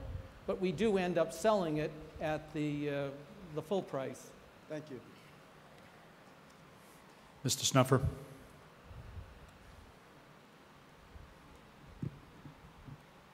Thank you, Mr. Moderator. Snuffer, Precinct 2. If this town has learned any lesson, the lesson we should have learned is that the MWRA cannot be trusted as it relates to the town of Walpole. If you look at a 10-year stall on the part of the DEP, the lesson that we should have learned from the DEP is they cannot be trusted. I spent 2 years going to meetings on the SWIMMY permits and things of that nature, and saw 16 to 20 different communities sitting there, knowing that they were being stalled in order to have people end up using MWRA water or seeing their water withdrawal permits arbitrarily and capriciously brought down just to please the DEP. Picture, if you will, the very slide that Mr. Abbott had up there at the very beginning. There were probably no less than 8, 9, 10 different bureaucratic organizations. Why would we ever imagine that there would be a problem interfacing with 8 to 10 different bureaucracies? I will also suggest to you that I was very influential and involved in, along with town administration and the Board of Selectmen, in looking at the people coming to the town of Walpole for their new developments, hotels, the places downtown, the apartments, etc. And we were constantly asking the question and constantly reassured at 3.53 million gallons or whatever the number is, that we were just fine. Enter, if you will, into the equation the DEP, who said, sure, you're a sole source aquifer. Remember that. We own our own water. Also, we treat our own water. We pump our own water. We are capable of producing millions of gallons more then the DEP wants to withdraw from us, or cause us to withdraw. So the reality is, are they setting us up to have an attitude, albeit respectful, of a need for additional water by holding water back, our own water? The answer is, vote no against this. Go with your superintendent. Realize that what you need to do, ladies and gentlemen, is fight the DEP like we fought the MWRA. Those who do not understand and learn from history are doomed to repeat it. Thank you. Thank you, Mr. Snuffer. Mr. Hamilton. Hamilton, Precinct 5. Mr. Fasanello did mention my name, so that brought me back up. The fact is, what Mr. Fasanello didn't say was that our aquifer is an ancient riverbed that was filled in by the glaciers when they melted over it. So we have an aquifer that passes through Walpole. If we don't take the water out of that aquifer, it goes to the, right into the Neponset River and right down into the bay. So if we don't drink it, we lose it. So I don't agree with the DEP on their assessment of what we can draw. But I still maintain that it's much safer for the town of Walpole to go look at Foul Meadow Brook. We get, the water that we get now comes right through Ganawat Farms and down into the aquifer that we have. If we look at Foul Meadow Brook, like Siemens did, we might find some very good wells.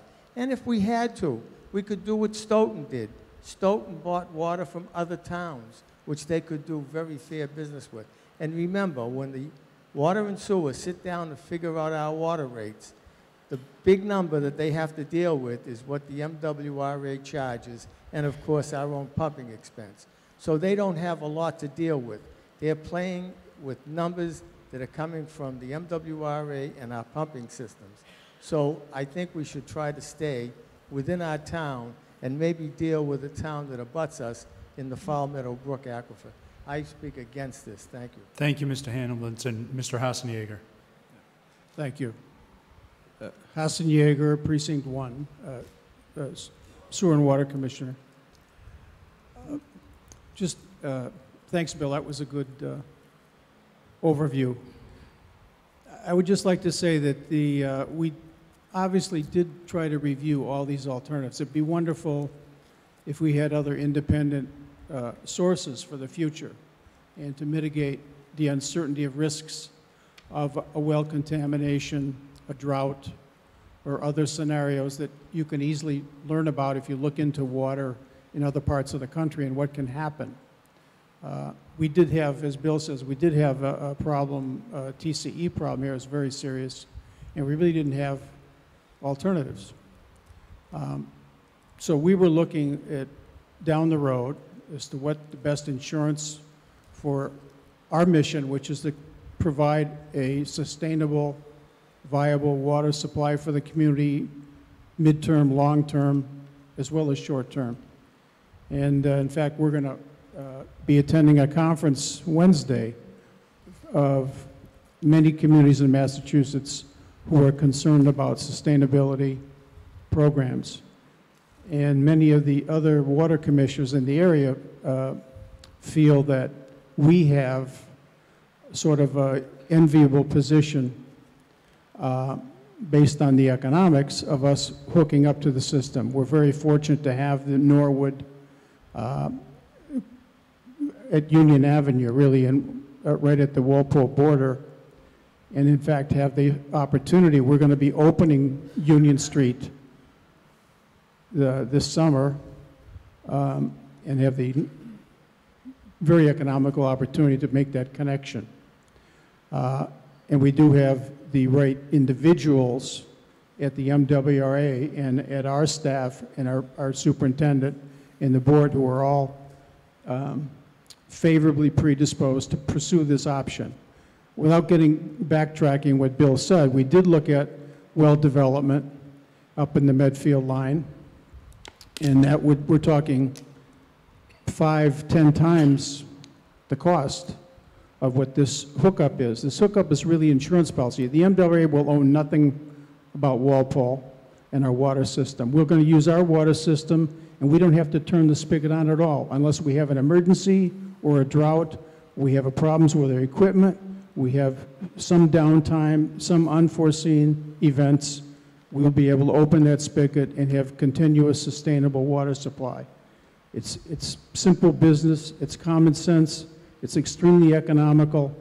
With our new inclining block method of pricing and our new conservation programs, no ratepayer in this room will be affected negatively on your water rates. You'll pay less, not more. Mr. Hassenjager, your time is up. Thank you. Mr. Bowen. Good evening. Through you, Mr. Moderator. A couple comments. The last time I had to speak out about the MWRA so much, I had brown hair and no glasses. Times have changed. But the time spent dealing with the MWRA and the DEP was enlightening. And I was on the Sewer and Water Commission during part of it. And anyone who thinks your state is there to help you, just know this. When I was on the board, we were told to put the carcinogens in the water supply. Don't spray them on the ferns. So the DEP is not always there to be your great savior for the town of Walpole, nor is the MWRA. Connecting to the MWRA, it's like joining the mob. You get to get in, you don't get out. When it comes to the board meetings, I was in Pat's position once. Fascinating to go, but at the end of the day, you get less than 1% of a vote. When things go bad, our 1% won't do much. As to the fact that the MWRA has plenty of water, currently it does. Currently there's plenty of water all over the place. But I've been to the Quabbin when we did tours of it where we could look at the old towns there, because the Quabbin wasn't full. It goes down just like anything else. So it's not the panacea. I think we have issues, but they can be dealt with within the town. We have a great water system, we have great wells, we have peak demand in the summer that's crazy. Bill Abbott has suggested inclining block rates. Before we go to the extent of connecting to an MWRA, we should look at dealing with it ourselves, doing the inclining block rates, and dealing with that peak demand during the summer. I just really don't think that the answer to our issues is going to two state agencies and subjecting ourselves to them even more. And if you want to see how quickly our ability to come out of the reservoir, out of our aquifer will be cut, the second we join the MWRA, we'll get cut for sure. And then the cuts will just keep coming because they'll say, well, you have the option to do other stuff. Our options will be then subjugated to the state. I don't think that's the way to go. We should maintain our great water supply and keep it internal. Thank you. Thank you, Mr. Bowen. Ms. Hagan. Hi, Megan Hagian, Precinct 1. I just wanted to ask if the Sewer and Water Commission has an approximate timeline that, you know, the hookup process would take. Mr. Abbott. Through you, Mr. Moderator. The town of Ashland is currently applying, and it looks like it's they're into like their second year. I did talk to Canton, their superintendent. Canton and Stoughton both, by the way, are communities that are partially supplied by MWA water, and they told me it took them a little just over a year to go through the entire process. Thank you. Thank you, Ms. Hagan. Mr. Chekarowski, are you coming down for comments?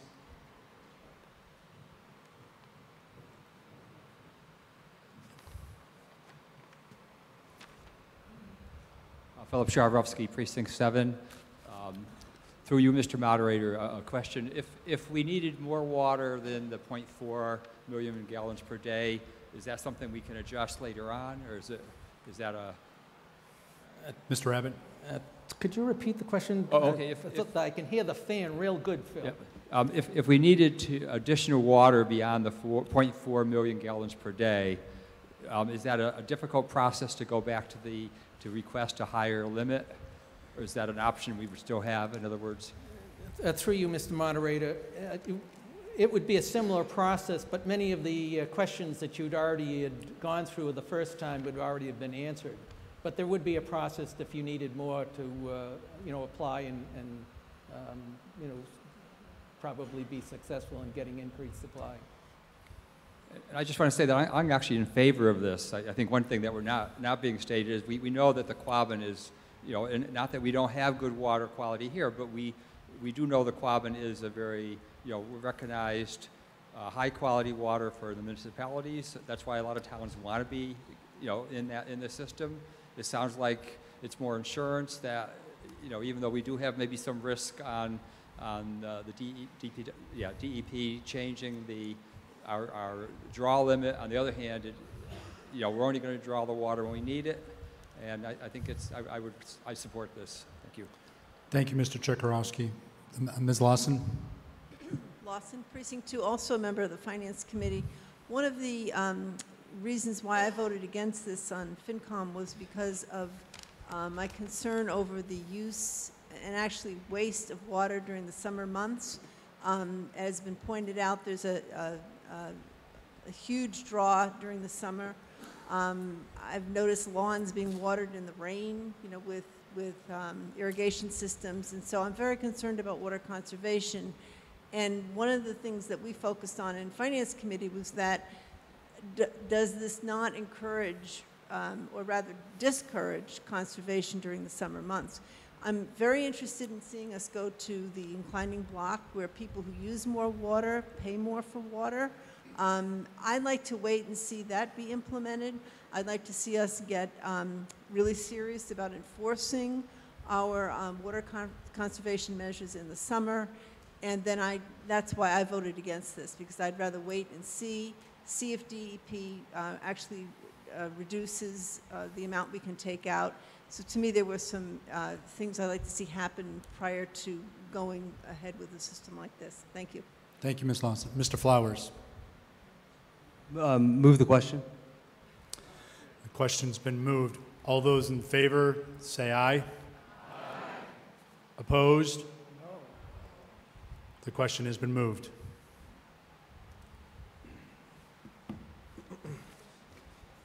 So this is now just to reiterate, a vote to make the substitute motion for Mr. Abbott and Mr. Fasanello the main motion. So does anybody need clarification? Shall I read the motion again?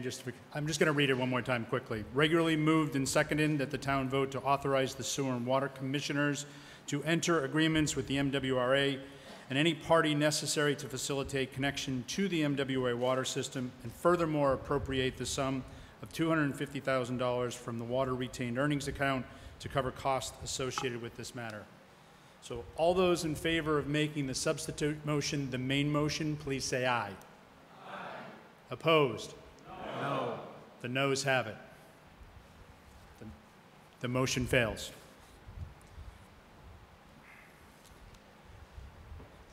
I now request a vote on the main motion of the Finance Committee to refer back to committee. All those in favor say aye. Aye. Opposed? It is a unanimous vote.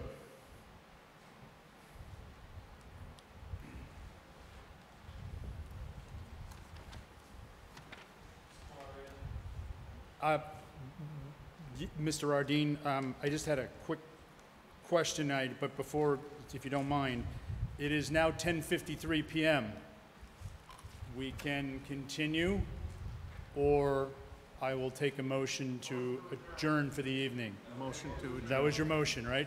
So, Mr. Ardeen, I have a motion to adjourn. It has been seconded by Ms. Lawson. All those in favor, please say aye. Opposed? It is unanimous. We will adjourn at 7:30 Wednesday evening. Thank you.